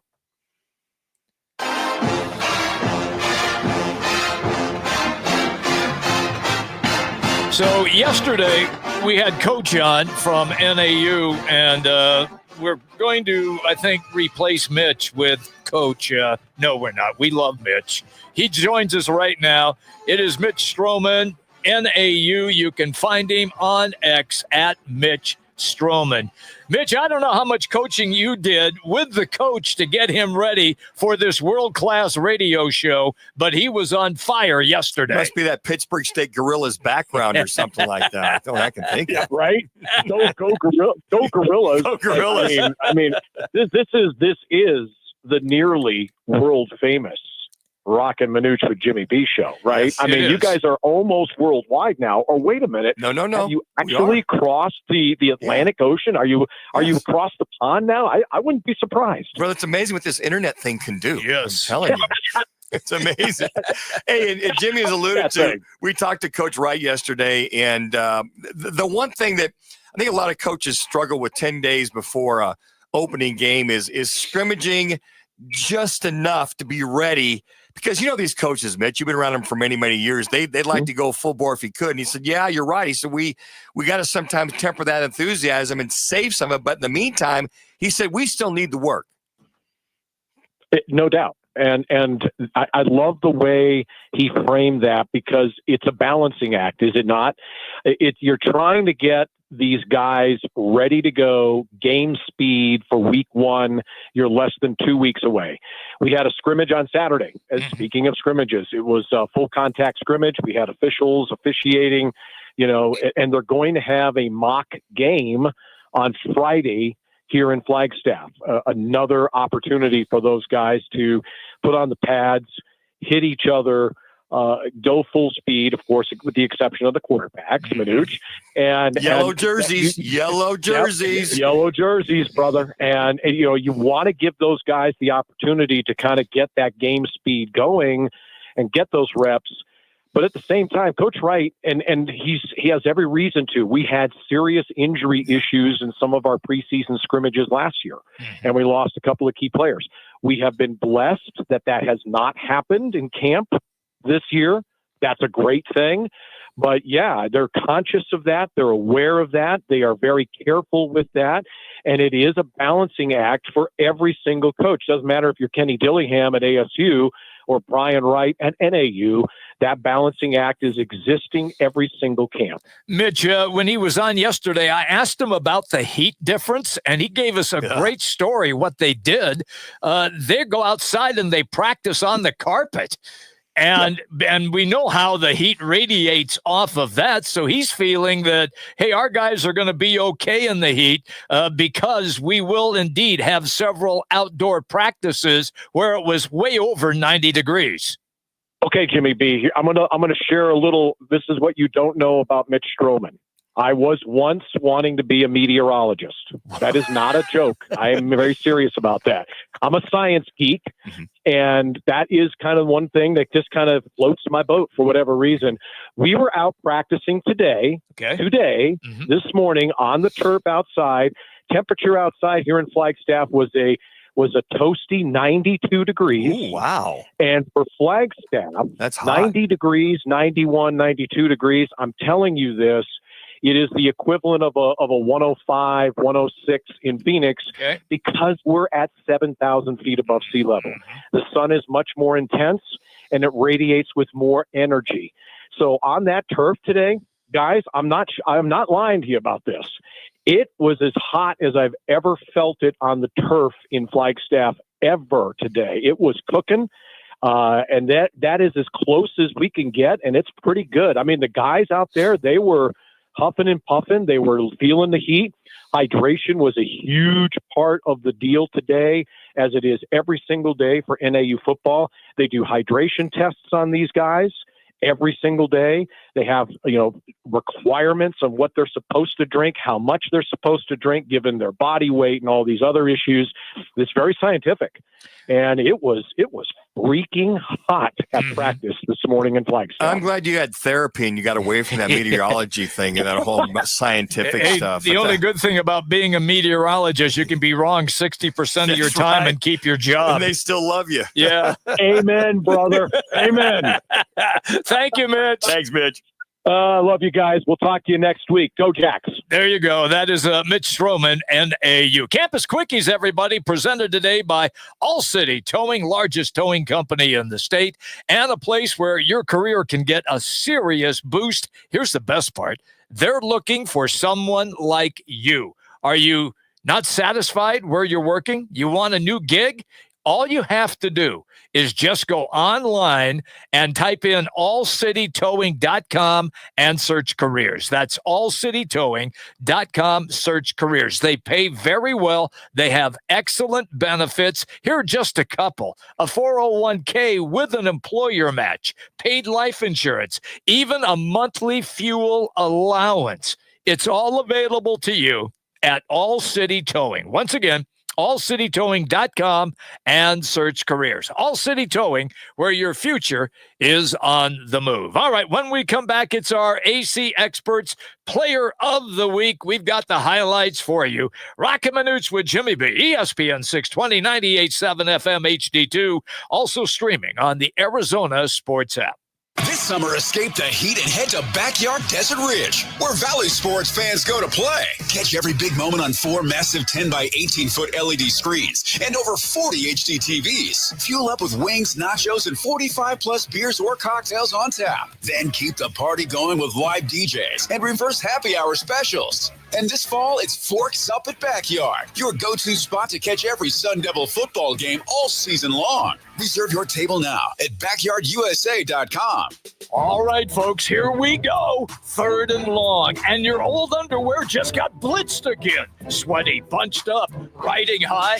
That's a wardrobe malfunction, and you cannot coach through that. But hold everything. Chill Boys enters the game. Cool, breathable bamboo boxers, smooth as a perfectly executed 2-minute drill. I slipped on a pair and bam, total comfort in the pocket, even in the Arizona heat. I've called a lot of clutch performances in my day, and I'm calling it right now. Chill Boys is the MVP of underwear. We've all made the switch here at ESPN 620, and trust me, you should too. Head to chillboys.com, use code ESPN, and get 20% off your first order. That's chillboys.com. Folks, this is a game changer. You cannot afford to fumble.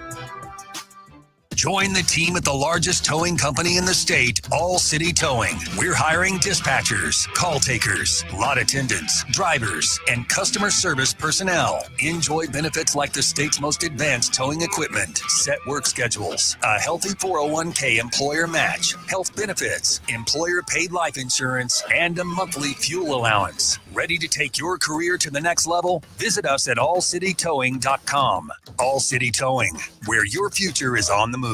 When it comes to sushi, reputation matters. And Sushi Brokers Arcadia has built theirs on being the best sushi in Arizona. From traditional rolls to bold fusion creations, like our crowd favorite, Seafood Dynamite, and the must-try sushi pizza. We've got something for everyone. Our famous happy hour is every day from 3 to 6:30 with fresh favorites like the California roll, spicy tuna roll, and the surf and turf roll topped with seared steak. Sushi Brokers Arcadia, 44th Street in Indian School. Being a family member's caregiver can be rewarding and challenging. Besides taking an emotional and physical toll, it can also take a real financial toll. Find out to get paid for the care you provide at the AARP Foundation Paid for Care Hub. Developed with support from United Healthcare, this free online tool can help you search compensation programs and explore your options. Go to paidforcare.aarpfoundation.org to learn more.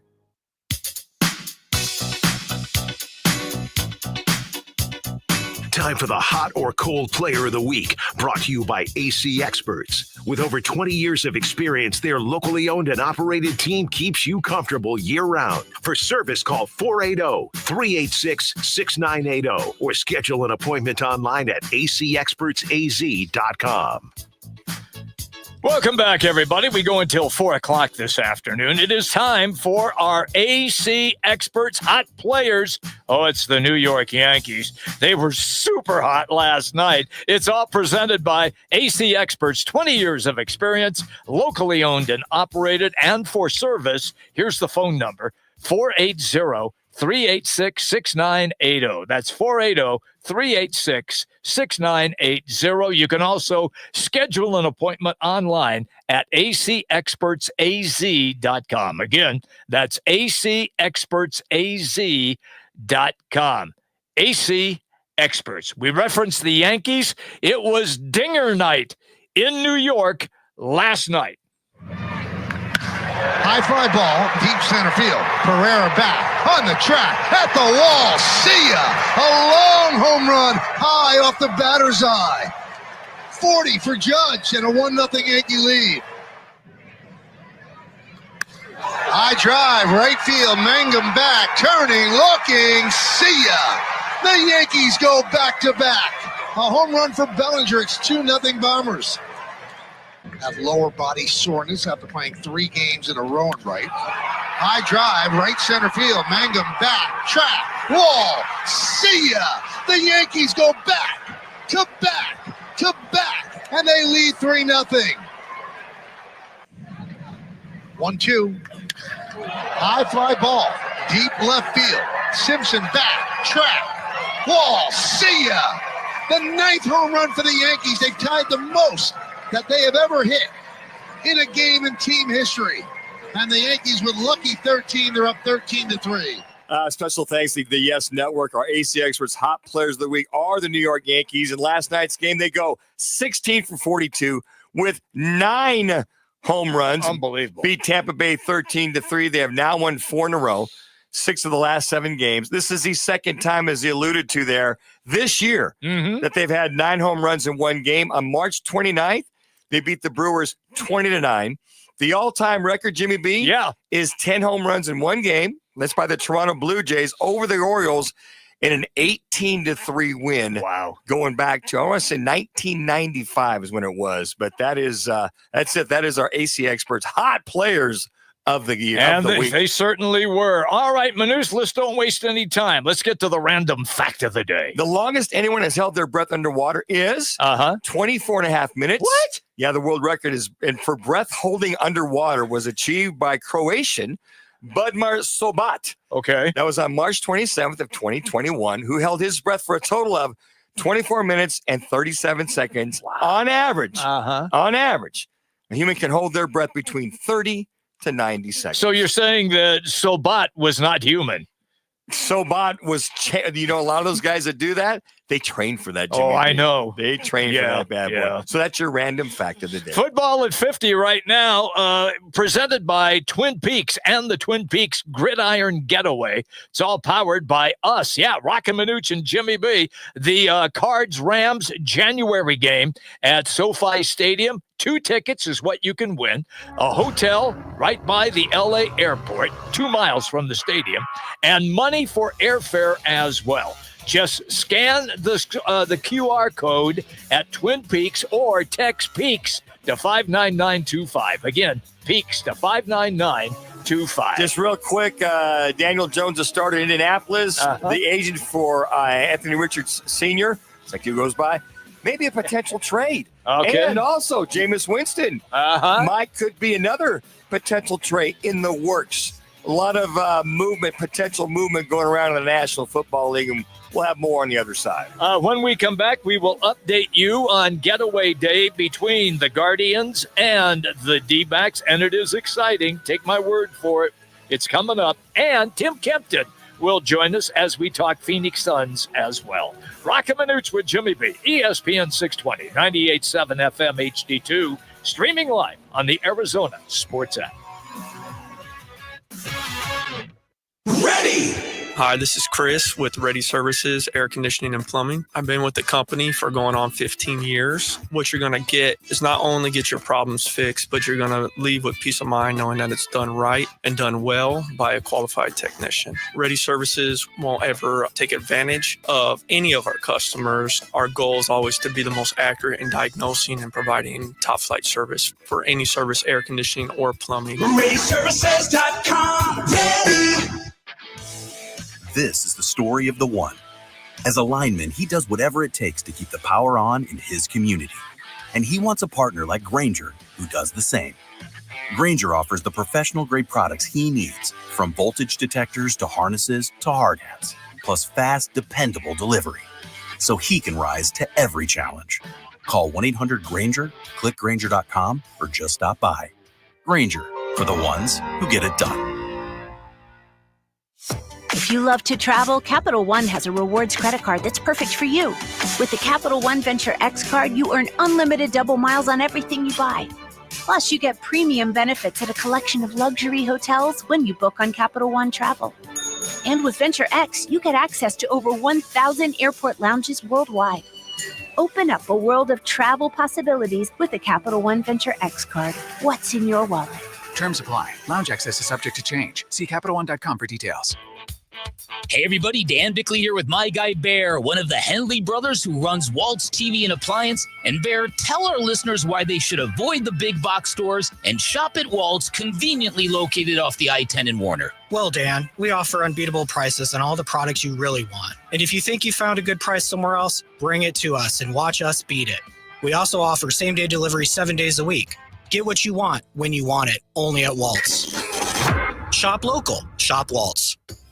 Summer is just around the corner. Is your roof ready for the monsoon season? Well, now's the perfect time to call State 48 Roofing for a free roof inspection. Don't wait until you're dealing with a leaky roof in the scorching heat. Protect your home today. Visit state48roofing.com or call 480-268-4509. Keep your roof sexy with State 48 Roofing, the #1 referred roofer in Arizona. Proudly serving the Arizona residential and commercial markets for over a decade. I was in a wreck. I need a check. Turner and Rowe is the way to go. I was in a wreck. I need a check. Turner and Rowe is the way to go. I was in a wreck. I need a check. Turner and Rowe is the way to go. I'm attorney Kevin Rowe. Being in an auto accident is traumatic. You need to call the best law firm that has the experience to get you the best results. Call 977-1900. That's 977-1900. Turner and Rowe is the way to go. Call 977-1900. 977-1900. KTAR AM Phoenix, Arizona's home for the worldwide leader in sports, is ESPN 620. And now, an on-air sports marketing presentation.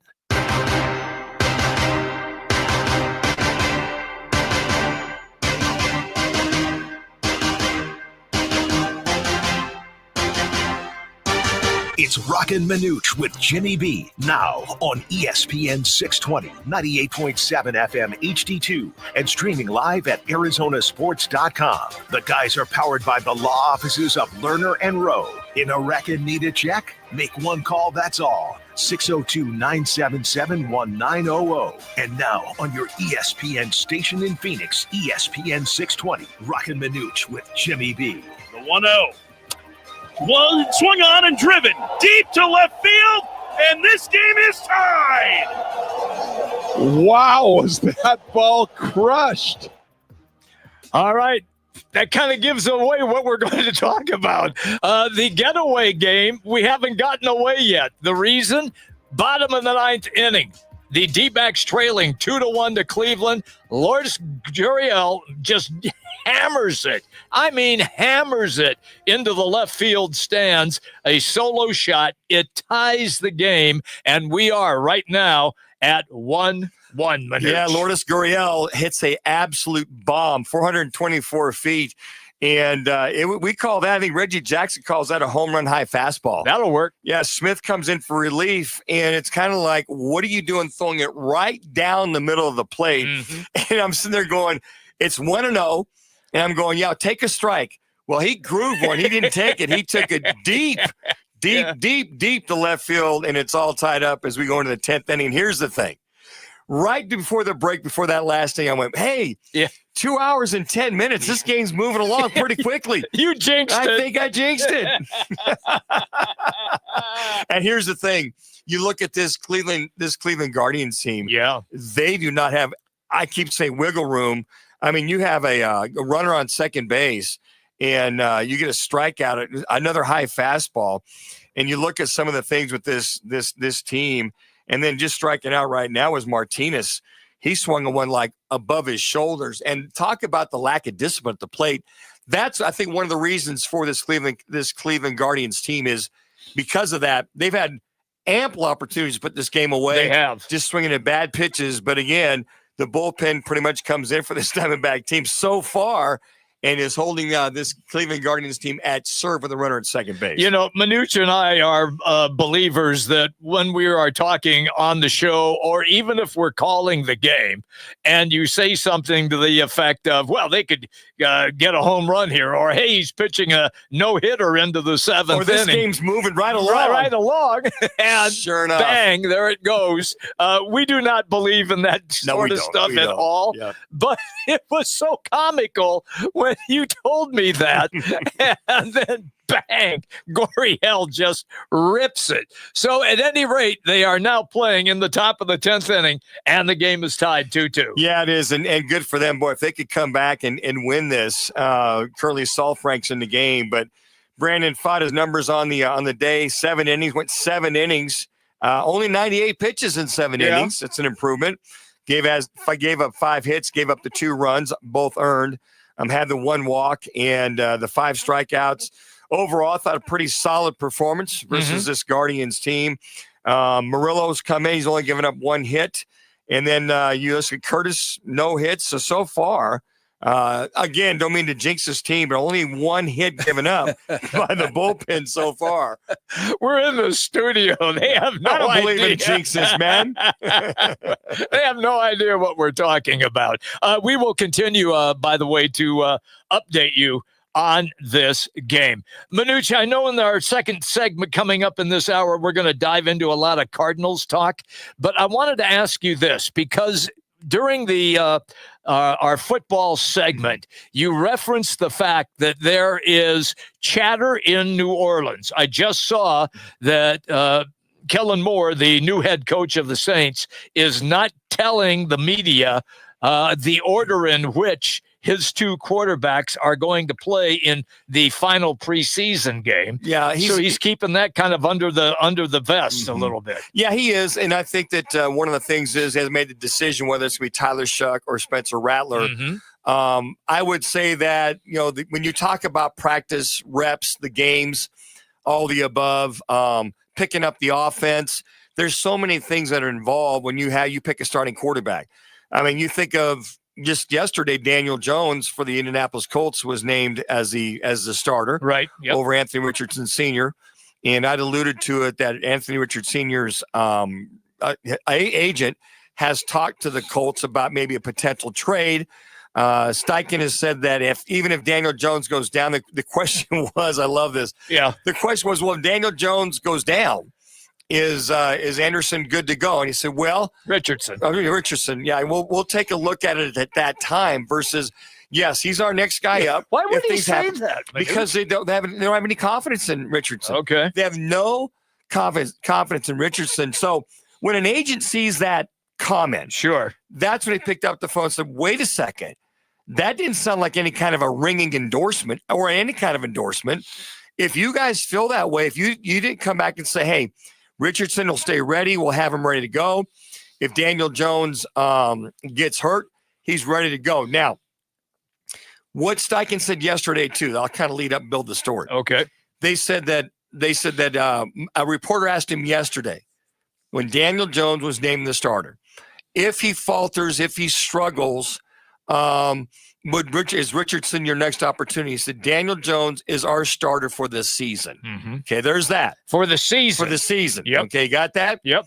Okay, so then today they asked about, when Daniel Jones goes down or if he's really struggling, they asked it again. Is Richardson the guy that you're going to go to? When anytime you hear a well or a but, well, we're evaluating maybe. Anytime you hear that kind of a hesitation and that comment that Steichen had today in reference to, well, we'll evaluate it to where we're at that point in time, that's when the agent went, okay, 2 and 2 equals 4, correct? That's 2 times out of the last 2 days that he probably said, hey, look, it sounds like to me you don't have the confidence in Richardson in reference to backing up Daniel Jones or utilizing him in the future. What are you looking to do? What's the scenario surrounding my client? And at this point, the Colts have said, he's our quarterback. We have no interest. then there's this caveat that says, but if they were to get somebody for Richardson, they'd want a first-round draft choice. They'd want a player and a first-round draft choice. Is Anthony Richardson Sr. worth a first-round choice? Worth a player? Not what I've seen. So here's his agent's bird dog and the Colts to put that out there. But here's the other side of it. If I'm that agent and I put that out there, I'd be careful because who's going to want to pick him up? Yeah. Who's going to want to trade for him? Yeah. You know, I think there's, are the LA Rams interested in Anthony Richardson? I don't think so. Probably not from what they've seen. Potential's everything. Okay. Potential's everything. But if you're going into your third year, you were the fourth pick of the draft 3 years ago. Yep. If they're not seeing, that organization seeing at least that you can handle some things, or if you're healthy, and you have a guy that comes in as a free agent experienced vet that's going to start ahead of you, and you're the fourth overall pick 3 years ago, and you've got all this talent, but you can't get it done, and you've got this little dark cloud hanging over your head about pulling yourself out of a game last year, that adds up. So they're thinking Daniel Jones, Danny Dimes, can come in, run the offense, handle the offense, handle the reads more so than your fourth pick overall 3 years ago. That's not a very ringing endorsement for this quarterback. A coach told me once that potential gets coaches fired. And so I see exactly what Shane Steichen is doing. The other thing that I will say, Manuch, is that this screams Trey Lance. With the 49ers taking Trey Lance, and they gave away 2 first-rounders to move up to get him, and then he busted out after a couple of years, and they got rid of him. Well, let me give you an example why reps matter. Okay, so case in point, Trey Lance, what did he play? 14 games. That's it. Yep. Is 2 years there at North Dakota State. And then you got Brock Purdy, Mr. Irrelevant, that's played 42-some games in meaningful games, in a Fiesta Bowl, in 3 bowl games. Right. He's got a lot under his belt, knows how to handle an offense, has seen a lot versus Trey Lance. Now, Trey Lance, again, might have had that $100 arm. Might have had all that potential, as you said. All that talent. And they gave him the shot. Now, it's unfortunate. To his credit, he got hurt against the Bears in that game. He started. He did. He started, got hurt. And then all of a sudden, Jimmy G comes in. Garoppolo, he backs up for the majority of the season, gets him into kind of playoff format. They're starting to win. He goes down. Brock picks up the pieces, 5 games left in the season. Right. And he picks up and they're going, whoa, wait a second. Who's this guy? This kid is making this happen. So in the meantime, they go, okay, well, they trade him away to Dallas, that being Trey Lance. Right. Now you have Anthony Richardson Sr., who hasn't played a lot of football either. Outstanding arm, outstanding talent, doesn't have the reps. Gets to the Colts. He wows them with his physical ability. He wows them with his arm, but he's just got to play. Now, it's fair to say guys like that, you have to play them. You're going to see glimpses of talent, and you're going to see some issues as far as reads. You're going to wonder why he threw it here, why he threw it there.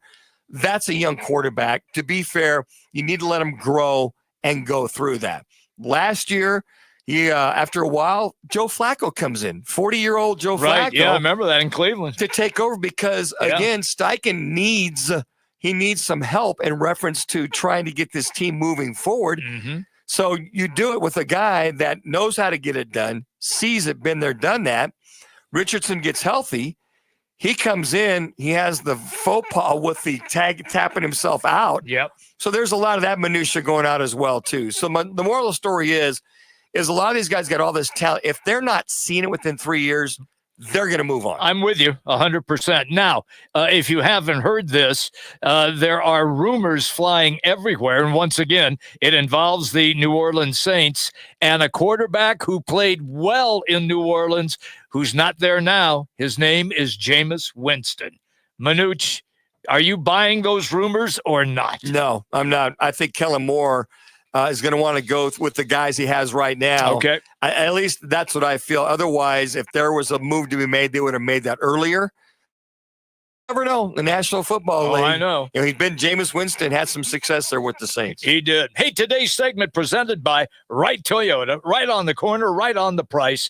It is Wright Toyota in Scottsdale. When we come back, we are going to talk Arizona Cardinal football. They have a date with the Raiders coming up this Saturday. Roc and Manuch with Jimmy B. ESPN 620, 98.7 FM, HD-2.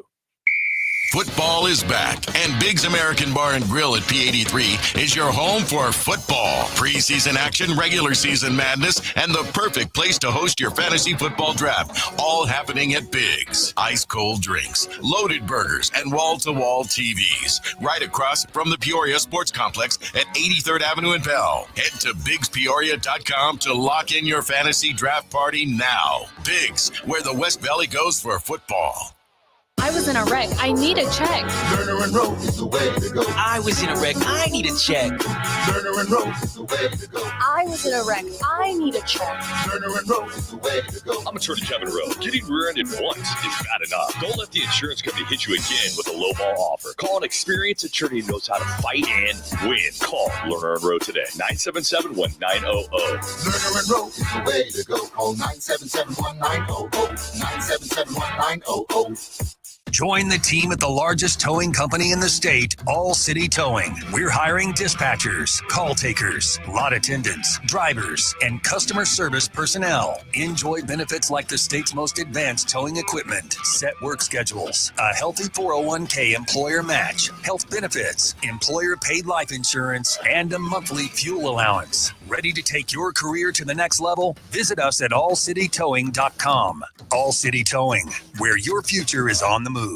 Remember when things were built to last? Well, at Arizona Patio Furniture, we've been handcrafting premium outdoor furniture and custom cushions for over 15 years, right here in Phoenix, using 100% American-made materials. We build it, we sell it, we guarantee it with our exclusive 5-year plus worry-free warranty. Visit any one of our 3 Valley showrooms or go to ArizonaPatioFurniture.com. Mention this ad for free delivery and setup in Maricopa County. Arizona Patio Furniture. Some things are still made like they used to be. Who wants to hit LA? Sign up for the Twin Peaks Gridiron Getaway, powered by Roc and Manuch with Jimmy B. Grand prize, 2 tickets to see the Cards at the Rams January 4th at SoFi Stadium, hotel at the Westin LA, and a $500 Visa card. Runner-up scores a $500 big game tailgate at Twin Peaks for you and 9 friends. Scan to score at Twin Peaks or text PEAKS to 59925 to enter. Twin Peaks, eats, drinks, scenic views, and football dreams. Family. Family. Family. Family is everything. Family is with us through all of life's great moments.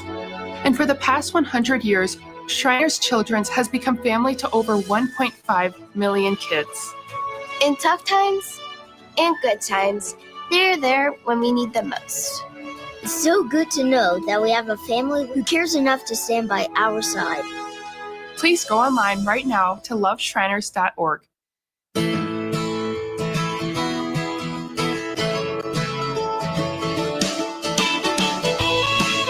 It's Roc and Manuch with Jimmy B on their new home, ESPN 620. Welcome back, everybody. Wow. Baseball game over. Wow, what a Let's finish. all go home. Del Castillo. Yes. The walk-off single to win this game. D-backs win it 3-2. They take 2 out of 3 from the Guardians. Amazing. You had Gurriel tie it up with a solo shot in the bottom of the 9th inning. And then in the bottom of the 10th, D. Castillo with the solo shot as well. So you're saying we got a chance. I knew you were going to go there. Give that Del Castillo a little flavor there, Jimmy. You're the broadcaster. Del Castillo. Del Castillo. Yeah. Cardinals have the date this weekend with the Raiders. It is the final NFL exhibition game. Thank you. Because a lot of them have really sucked. They really have, including the one that we had to watch when the Cardinals were in Denver. That was god-awful. Here is Jonathan Gannon right now on the offensive line play that he saw on this past Saturday.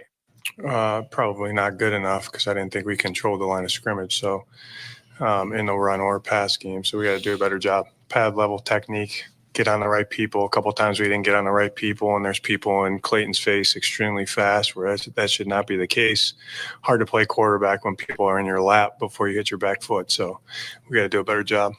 Doesn't sound like he's real happy with that offensive line, that second, I don't blame offensive line. I don't blame him because and it was again, bad. Well, and the thing is, it wasn't as if the Broncos were bringing the house, 34 front, 4-3 front, and they'd bring a backer periodically. They brought the safety off the edge, but it just seems the frustration in his voice is that these are things that we go over all the time. Yep.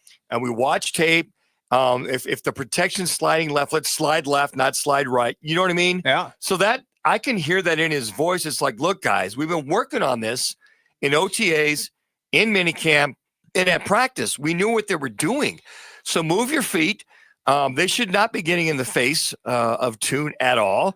I thought Jacoby Brissett did a good job of hanging in the pocket.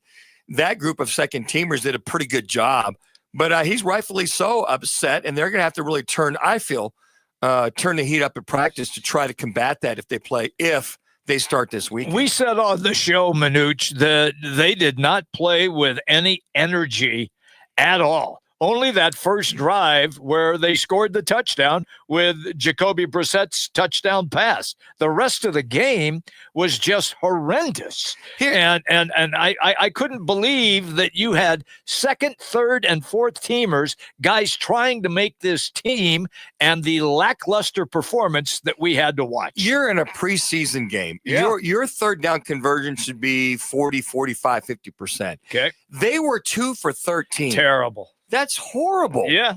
And you only had 135 yards of total offense. Shocking. You're facing the Denver Broncos second and third teamers. You're facing a group of guys. And I will say this. Mm-hmm. I quite frankly, when you see a Sean Payton coach team, veteran coach teams, that second and third team for the Broncos, they look pretty sharp. They did. Yeah. They looked organized. Yeah. They Stedham, I thought, did a very good job. Mm-hmm. The other kid, the quarterback from Texas that came in, I thought he did a very good job too. They just looked very organized. They came out, they got set up, both defensively and offensively. Their second and third teamers, quite frankly, Jimmy B looked head and shoulders above. I agree 100%. This Arizona Cardinals second and third team. But that was the one thing I really noticed was organized, executing. The Cardinals really had a hard time executing basic fundamentals, and I think that's where you hear that frustration in Jonathan Gannon's voice. Here is more on Gannon right now. By the way, thank you to the Arizona Cardinals for these sound clips. He's talking about the depth that he has on his team. I like it in a lot of spots, but I don't know if there's anybody that feels great about their depth throughout the whole team, you know. What you're trying to get accomplished is improvement of players every day. So when they go in, because roles change for a multitude of reasons, but when they change and they got to go in, they can play winning football for you. So that's why, you know, if you're looking ahead, looking behind, it really does you no good. To me, they should be concentrated on a day trying to improve their game. And that's typically our message to those guys. So he echoed my sentiments as well on Monday when we talked about that. He didn't hit on that really. It seems like today was the first time he hit on it with that question was put out there. That is what we've been saying all week. Excuse me, Jim, is that you're really looking second, three deep. You go, wow. If you got the second, third teamers of the Denver Broncos schooling your offense and defense. And they did. And as he mentioned there, when you heard him say, well, at certain positions, he's comfortable, but he's not comfortable overall with his depth whatsoever. So after the first team offense and first team defense, he was really hoping to see some guys pick it up and quite frankly, either progress versus another second, third team or hold your water, but not get schooled like that. Yeah. I mean, I think that was the most disappointing thing. I don't care who wins or who loses in a exhibition game, but to be totally dominated the way they were. And Manuch, I said this yesterday on the show. The only thing that saved the Cardinals from being the laughingstock of the NFL was the performance of the Buffalo Bills the next day against the Chicago Bears, where the Bears beat them 38-0. But you throw that out with I know you do, because the Bills are going to be right there in the mix. Yep. They're a team that's been the AFC Championship several times. Yeah. The Achilles heels of Kansas City Chiefs. But to me, even Sean McDermott did not like, as head coach of the Bills, didn't like the way they came out and played. That's right. So even though Bills fans go, well, we'll throw that to the wayside because we know we're going to be there. Well, Sean McDermott kind of dressed his team down after that game one way or the other. So to your point, it's like, hey, guys, you got to come out and try to improve. Joint practices aside, where you make the improvement, where I want to see your effort is during a game-type situation, during the preseason.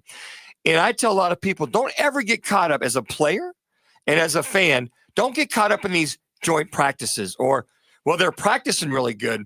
Where you make your strides and where you can prove who you are and what you are is during these preseason games. Even though they don't mean anything, you're being evaluated by every snap and by every way in the people you're going against. So that's a major frustration for Jonathan Gannon. It was like, wow, I thought we were better than that with our second and third teamers. All right, let's hear from the coach one last time, talking about needing to do their job because the coaching staff is not getting a fair evaluation. Yeah, I mean, good quarterback play, you typically need 10 guys around you playing well. I gave you that analogy, Paul, I forget when, but you know, a quarterback, you can't evaluate a quarterback like you can a pitcher. A pitcher goes out there and throws his stuff.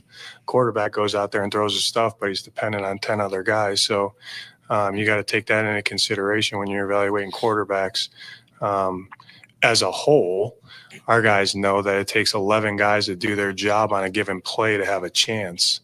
So, you know, that's – you know, you got to execute at a high level, all 11 guys to make a play or a defense work, and you got to win your one-on-ones a lot of times. So Mike Zimmer used to say, you got to do your job so your buddy can have success doing his. It rings true over and over and over, you know.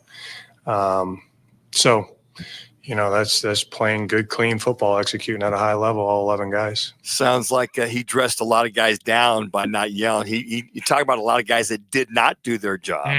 And what he's alluding to is a lot of the comments about Clayton Tune as the third-string quarterback. How do you evaluate him? Well, I can only evaluate him if I've got all the other 10 guys doing their job. Correct. Which you alluded to that weren't doing their job. So you have the pressure. A guy breaks off a route, doesn't get the right depth. I mean, there's so much to evaluate the quarterbacks. Everybody's got to be on the same page, as you heard Jonathan Gannon talk about. So, again, it's just I think that's probably the most frustrated I've heard Jonathan Gannon in a preseason the first 3 years. This is his third year now, to kind of like, guys, this is our third year. You've had 3-4 weeks of practice. You know what you're supposed to do. You've got to win the one-on-one battles. Or otherwise, if I'm Monty Asa for the general manager, I'm going to be scouring the hell out of the waiver wire. Yes. That have guys that can step in. So a lot of jobs are still on the line as far as depth is concerned. Once again, the Raiders in town Saturday, final NFL exhibition preseason game. Segment presented today by our great partnership with Twin Peaks. Hey, look, you think you know football? Ha-ha! Time to prove it. So you can sign up for the 2025 Pro Football Fan Pick'em. All Twin Peaks locations are in on this great promotion, and there are 5 lodges in the valley. Each week, you can win man cards. And at the end of the season, we're hooking up one lucky winner with a grand prize. A new season, new platform, new twists and turns. We've got weekly spreads, a bonus game that scores you extra points. And if you nail the tiebreaker score, you can stack up massive points as well. Sign up today. Just go to fanpick'em.com. Again, that's fanpick'em.com. May the best fan win. All right, when we come back, we're going to have a conversation with Suns radio analyst Tim Kempton. Yep, it's been pretty quiet right now in the NBA, so let's do some Suns talk. However, Connor has your Twin Peaks ESPN Sports Update right now.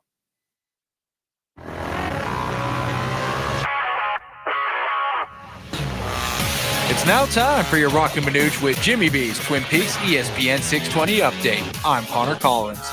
The Arizona Diamondbacks closed out their series with Cleveland in dramatic fashion, beating the Guardians 3-2 in extra innings. Lourdes Guerrero Jr. tied it with the bottom of the ninth with a clutch home run, and Adrian Del Castillo walked it off with an RBI single to score Pavin Smith, giving Arizona the series win 2-1. In Arizona Cardinals news, the team added offensive line depth ahead of the preseason finale against the Raiders, signing Donovan West on Wednesday and releasing wide receiver Kelly Akari to make room. The Raiders are in town. That game is on Saturday night, 7 p.m. Time to break out your game day jerseys because college football is back. Grab a round of signature 29-degree drafters and raise them high to the start of the season at your local Twin Peaks. Twin Peaks, eats, drinks, scenic views. Coming up next, Suns analyst Tim Kempton. Need to feed a crowd? Let Venencia's bring the flavor to your next event. We know you have a lot of options when feeding a large group. Ordering directly from Venencia's means you get the best service and the absolute best pricing. There's no per-person fee. Just tell us how many people you need to feed, and we'll come up with the perfect plan to ensure everyone's well-fed and happy. Grad party, office celebration, family reunion. Invite Venencia's to the table. Text catering to 411-24/7. That's catering to 411-247 or Venencias.com. Beat the heat with AC Experts. Is your air conditioning ready for summer? Don't sweat it. Our certified technicians are here to keep your home cool and comfortable. From routine maintenance to emergency repairs, we've got you covered. Enjoy staycations in a perfectly chilled home. For a limited time, take advantage of our special discounts on new AC installations. Call AC Experts today at 480-386-6980 or visit acexpertsaz.com to schedule your appointment. Stay cool, Arizona. When hot is not an option, Stay Cool delivers. From patios to warehouses, shops to summer events, Stay Cool's Slim Cool Elite and Cool Cube mobile air coolers bring more air for less money. Rust-free, USA built, backed by over 40 years of cooling expertise. Available now at Home Depot, Lowe's, Ace Hardware, Tractor Supply, and Northern Tool.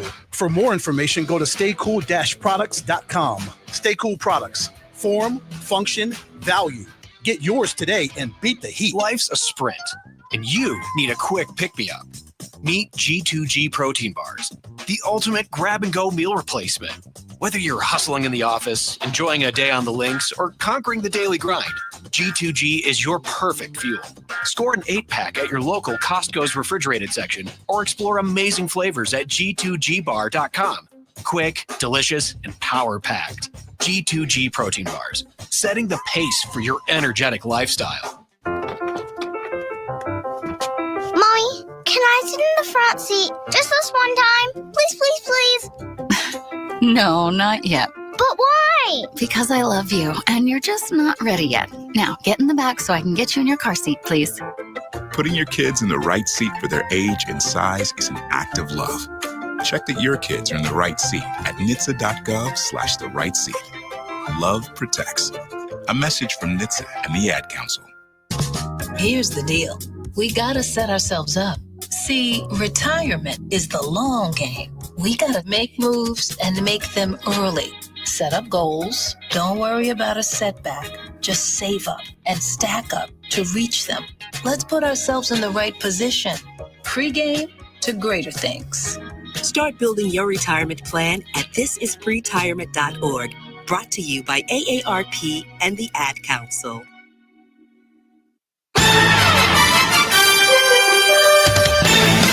It's time for the Cocoa 5 Suns Hardwood Report. Remember, Cocoa 5 is your go-to electrolyte-packed active hydration drink, perfect for athletes and active individuals of all levels and ages. Whether you're hitting the court or working out in the gym, Cocoa 5 helps you stay hydrated and ready to perform at your best. You can grab it at Fry's, Sprouts, Target, Walmart, and at Cocoa5.com. Now let's jump right into the latest updates and highlights with the Suns. All right, everybody, welcome back in. Tim Kempton is our guest, Suns longtime radio analyst.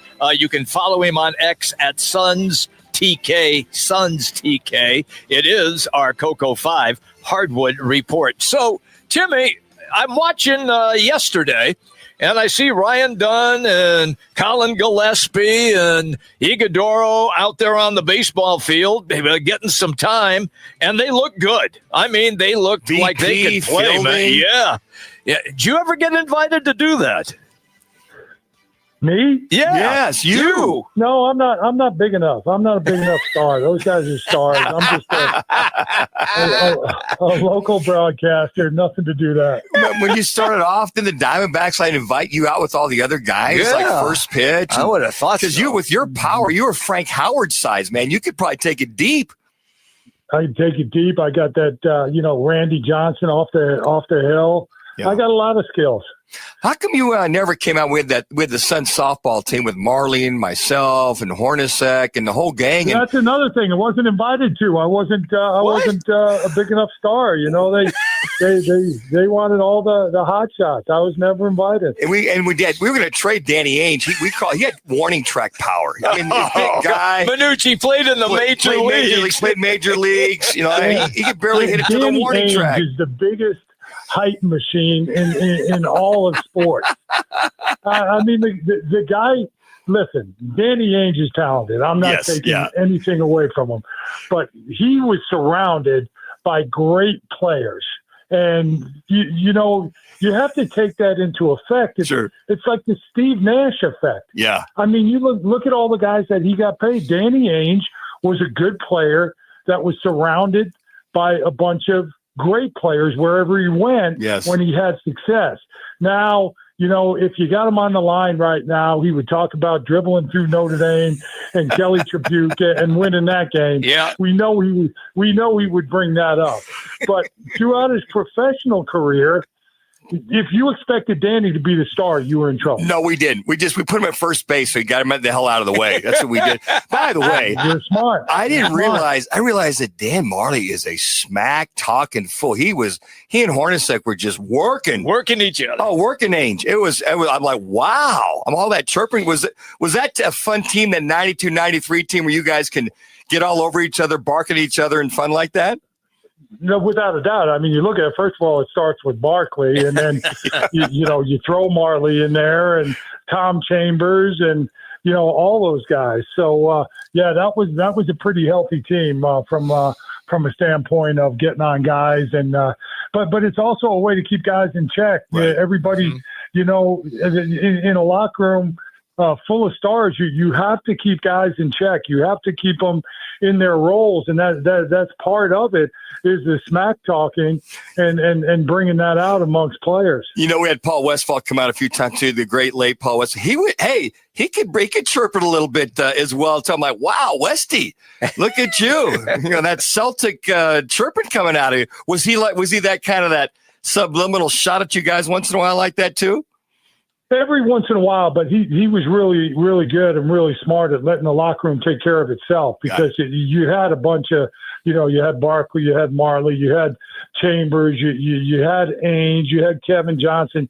You had guys that were true leaders, and they all had different styles. So I think one of the best things, Paul used his time in the locker room very smartly and let that locker room take care of itself, which it did very well. Tim, you just rattled off. What a phenomenal team you just rattled off those guys. And, as us as diehard Suns fans, if we could have had that one shot back, hey, Danny, speaking of Danny Ainge, don't be afraid to guard, Paxson out there, please. Mackerel. But you rattled off. What a great group of guys you had, man.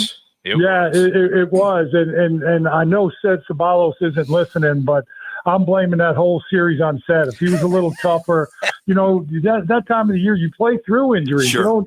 You don't take a night off. You don't go into street clothes in the NBA Finals. I mean, Seth was killing those guys. Seth was averaging 14 points. We didn't run a play for him. Running out, offensive rebounds, back cuts. And then he was another defender to throw at Michael and Scotty. So it's all Sed's fault. The next time you talk to Sed, tell him I told you so. Okay, so Danny's off the hook?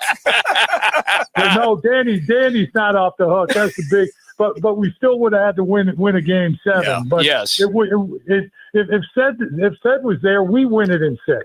Uh-huh. Man, I didn't mean to get your blood pressure up, Tim. I was just kind of going down memory lane there. No, it's great. Was that the most fun that you ever had playing basketball, other than at 8 years old starting to play? That was a very fun team. But the highs and being part of that group was fun. Playing basketball, and again, we all want to play. We're competitive. I was an end of the bench guy on that team. So from a playing standpoint, and I'm just talking about playing basketball, having my hand on the wins and losses, no, it was not for that factor because I didn't play all that much. I didn't, at the end of the day, and both you guys know that you want to compete. Yes, sure. Everything you want to do is you want to compete.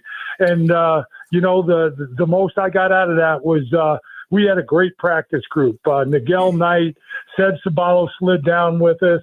Oliver Miller had to be there to stay in shape.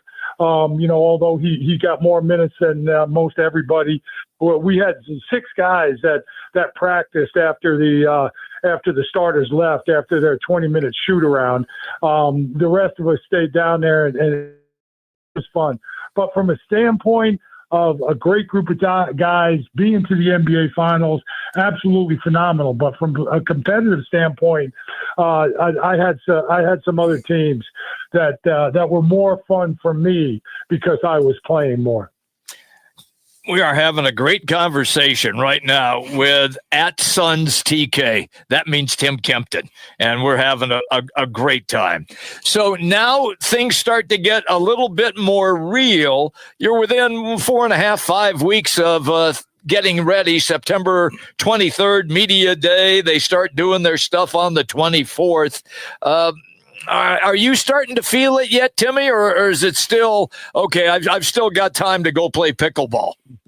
No, for me, the register is definitely when the schedule comes out because now I can plan, the next 6 months of my life going forward. So, yeah, when I see the schedule come out, it is when it really kicks in for me. We have the 4 preseason games. We start, I know the dates of training camp. I've got a couple of things that I'll go and do, go watch the guys play, talk to Jordan Ott, sit down with Brian Gregory, pick his brain a little bit, get to meet the new players. So, yeah, once the schedule comes out, it definitely feels for me like it's right around the corner. So, Tim, when they start training camp, we got some young guys, got a lot of new guys. You got a new blend, right? You get some new blend in there. Some guys that have been here, some new guys. What's going to be that key, that mantra for Jordan Ott here at training camp that he's going to hope to take forward in the regular season? Yeah, I think it's going to start on the defensive end. I think they addressed that personnel-wise. Jordan Ott's got a great handle on the defensive end of the court. I think if you could be, and we've talked about this numerous times, if you can get some stops, if you can create offense off your rebound off your defense, rebound the basketball, get some easy buckets, it makes – it's twofold because you're not giving them 2 points, and it's like a 4-point play. You're gaining double ground if you're solid defensively. So, Williams and Dylan Brooks and Jalen Green on the perimeter with his ability to steal the ball, and also Jordan Ott's philosophy. I think you're going to see quite a different team, intensity-wise, effort-wise, on the defensive end. So I think that's where it's going to start with this team. Defense, rebounding the ball, get the ball up the court, get some easy buckets, take some pressure off your half-court offense where other teams' defense is dug in against you. Tim, do you feel that Gillespie will be the point guard? And if he is, what are the expectations for the offense? And my last part to the question is, will this free Booker up to get more scoring out of his game this year? I don't think Colin Gillespie will start. Jalen Green is just too good of an athlete and a phenomenal player. I think you're going to see Devin Booker and Jalen Green. Now, I could be totally wrong. I haven't seen them play yet, but Colin Gillespie has definitely earned his way and is going to get a lot of minutes. But I don't see there's any way you can keep Jalen Green and Devin Booker out of that backcourt with just their natural basketball abilities and talents. I think Jalen Green is going to have a great year. Listen, they were the second seed last year, and the offense was best when it was for Houston, I'm talking about. Yeah. They were the second seed in the Western Conference, and their offense was arguably at its best when Jalen Green had the ball. So, I mean, I don't know where all the naysayers are coming about Jalen Green and his ability to play basketball. I think he's a phenomenal talent. I think he's gotten a little bit of humble pie being traded and having the people talk about him the way they have. But I think that alongside those Devin Booker, with all those other pieces, I think he's going to have a phenomenal year. So I would expect him to be on the floor ahead of Colin Gillespie. So basically you're saying that he will take pressure off of Devin Booker, who will not have to be the facilitator every time down the court. Yeah, and again, I think Jordan Ott's scheme, the way they're moving the ball, the way they're cutting without the ball, I think his scheme will free up Devin Booker as well. Listen, I think Jordan Ott's a phenomenal coach. You look at his background, the people he's learned from, the people that he's mentored under. He's got a handle on both sides of the ball. And I think we're going to really, really have some fun watching the Suns this year because of their scheme. Their scheme will get guys open. Their cutting will put a lot of pressure on defense. You won't see as many double teams on the ball because of the cutting scheme behind it. If you try to double team on the ball, the cutting and the passing will get you too many easy scenarios. You look at last year, all the Suns did was run those high pick and rolls, which brought another defender naturally right to the ball. So it's easy to defend that. I think the scheme will loosen those guys up a lot better this year with Jordan Ott and the talent that they have on the floor. Looking forward to it, Tim. Thank you, pal. You have a great day. So am I. Yeah, hey, I know you are. I can tell. Hot out there. Yeah. It's hot out there. Hydrate, boys.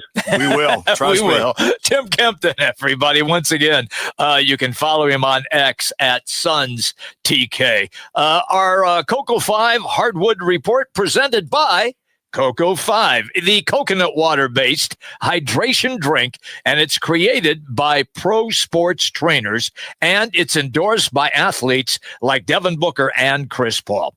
With no artificial dyes or caffeine, it delivers natural electrolytes and flavor, plus a portion of every bottle supports cancer research through Coaches versus Cancer.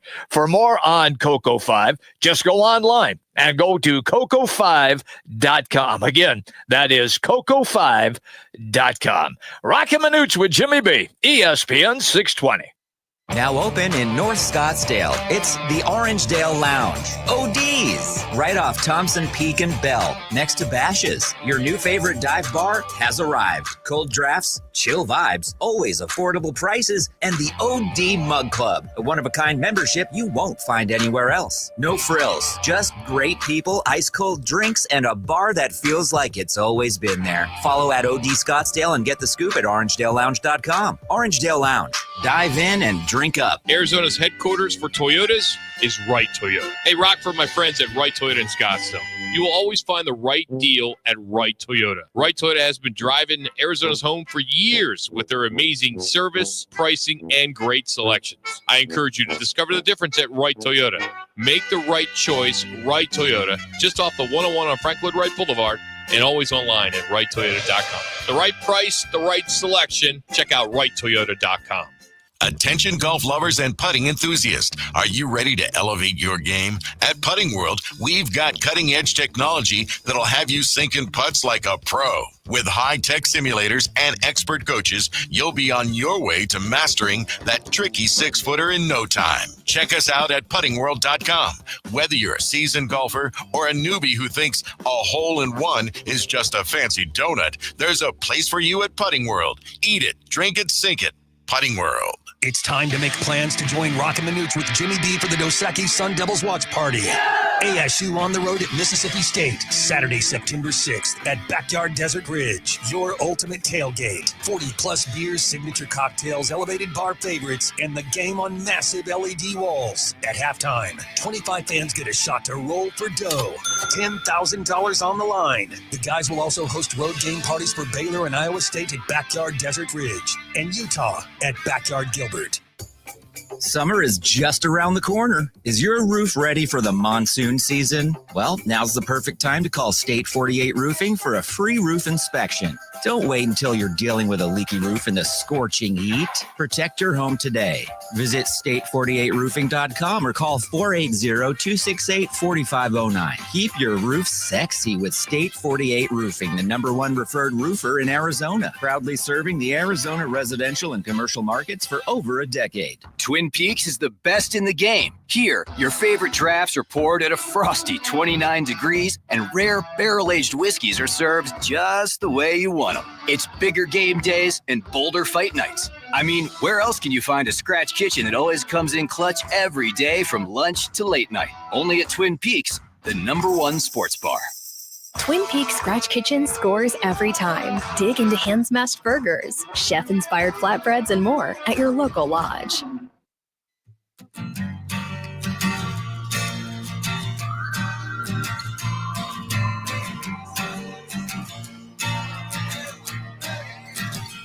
It's the Lerner and Rowe one call, that's all call of the day. If you're looking for a full-service law firm, just make one call, that's all. 602-977-1900. Lerner and Rowe, voted Arizona's best law firm.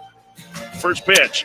Dell floats one out into shallow left. Racing in his Quan. He slides. He can't get there. Smith scrambles home. D-backs win. D-backs win 3-2 on the bloop single from Adrian Del Castillo. They stunned Cleveland today. Unbelievable. The comeback. Lars Gurriel in the bottom of the ninth inning hits a solo shot that tied the game at 2-2.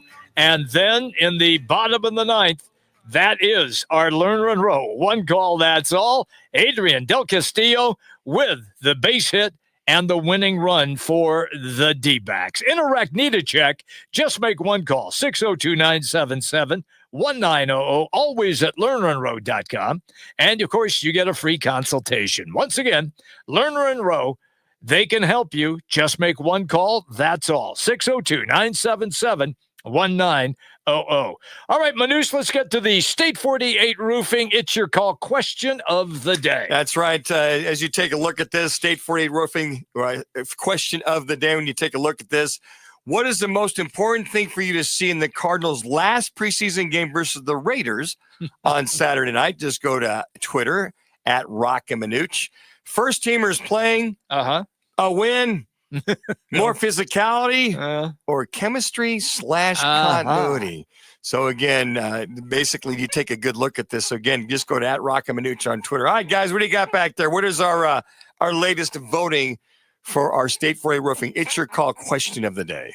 So right now you have a 50-50 split. You have 50% going more physicality and 50% going chemistry and continuity. See, there you go, Manu. Nobody cares about that first one, because they know the starters are only going to play if they play a series or two, and that's it. Well, I want to see chemistry. I want to see, because of how bad it was last week, and there was no chemistry, nothing. Again, Connor, give me those numbers again real quick. Yeah. I want to just digest this a little bit more. Okay. 50-50 split. You had 50% one way, 50% the other. You know, I just think that they've got to play. You just got to get reps. I know. You just have I'm to not get reps. disagreeing with you. You guys, you got a good 2 weeks off, and if they don't play, I'll keep beating this drum. You got 3 weeks off. That's a long time. I agree. To play a National Football League game that means something. Mm-hmm. So last year you're 0-3. You start the season, you lose 4 out of the first 6. You had one winning streak, was it 3-4 games in a row, and then you hit the tank again. And I just think that. And the way that it's just interesting, the way I've been hearing Jonathan Gannon talk, as we heard him today with a lot of the sound bites we had, I hear a guy that is frustrated, a little upset. He is. Practice isn't going to get it done. So I don't know. He might just run those guys out there, because a lot of other teams in the National Football League are running their guys out there. here in this third week of preseason, because you're not going to have any more chance for evaluation. If you want to be really evaluated and really taking a good hard look at, the second preseason game seems to be that game. Seems like the first game, starters play, kind of get their feet wet. Second week seems to be the free agents, draft choices, second and third teamers. And then it seems like around the league, there's a lot of teams that are going to play their starters for maybe 2-3 series, knowing that they're going to have those 2 weeks off. So for a coach that knows how to get it done, for a coach that understands, some of the things that need to happen, you got to come out guns a-blazing by this Cardinals team, which they have not done. They haven't done that in his first 2 years with Jonathan Gannon. So stir it up. You got 2 weeks off. If anybody gets dinged and nicked in the game coming up this Saturday. I'm telling you right now, I don't put any stock in anything that takes place so much in preseason, other than the fact that Gannon made a good point in one of the sound bites that we played, that he's struggling to evaluate some of the players on his team. Well, a lot of the fans, the players put a lot of stock into what's going on. The coaches, believe it or not, put a lot of stock into, to your point, evaluating, making sure guys line up right, making sure guys are winning one-on-one battles, right, making sure guys are reading and reacting and seeing. So there's a lot more. Now, the wins and losses, they really don't care. But when you lose a preseason game the way that they lost last Saturday against Denver, there's some pause for concern to make sure guys are on, the same page. Guys are fundamentally sound. Guys are winning one-on-one battles. And are guys paying attention to what they're teaching during the week of practicing? That's what they're concerned about. The wins and losses don't mean anything. But as far as if you can get a game-winning drive as a quarterback or make a game-winning catch as a receiver, then you're helping your cause. And I think with Jonathan Gannon, what I've heard him say this week, there's a lot of guys on this team that didn't help their cause this last week. I agree. Now, as far as the starters playing, defensively and offensively, what helps their cause is just making sure that the timing is there. You can talk about chemistry and continuity. I just want them to play. Whether they 3 and out, 2 or 3 series, as long if they get 2 or 3 series, I don't care whether they score or not. I want them to feel good that where they're at and what they're doing, that they can move the ball, that they get lined up properly, that guys are winning matchups, that your quarterback's finding the mismatch.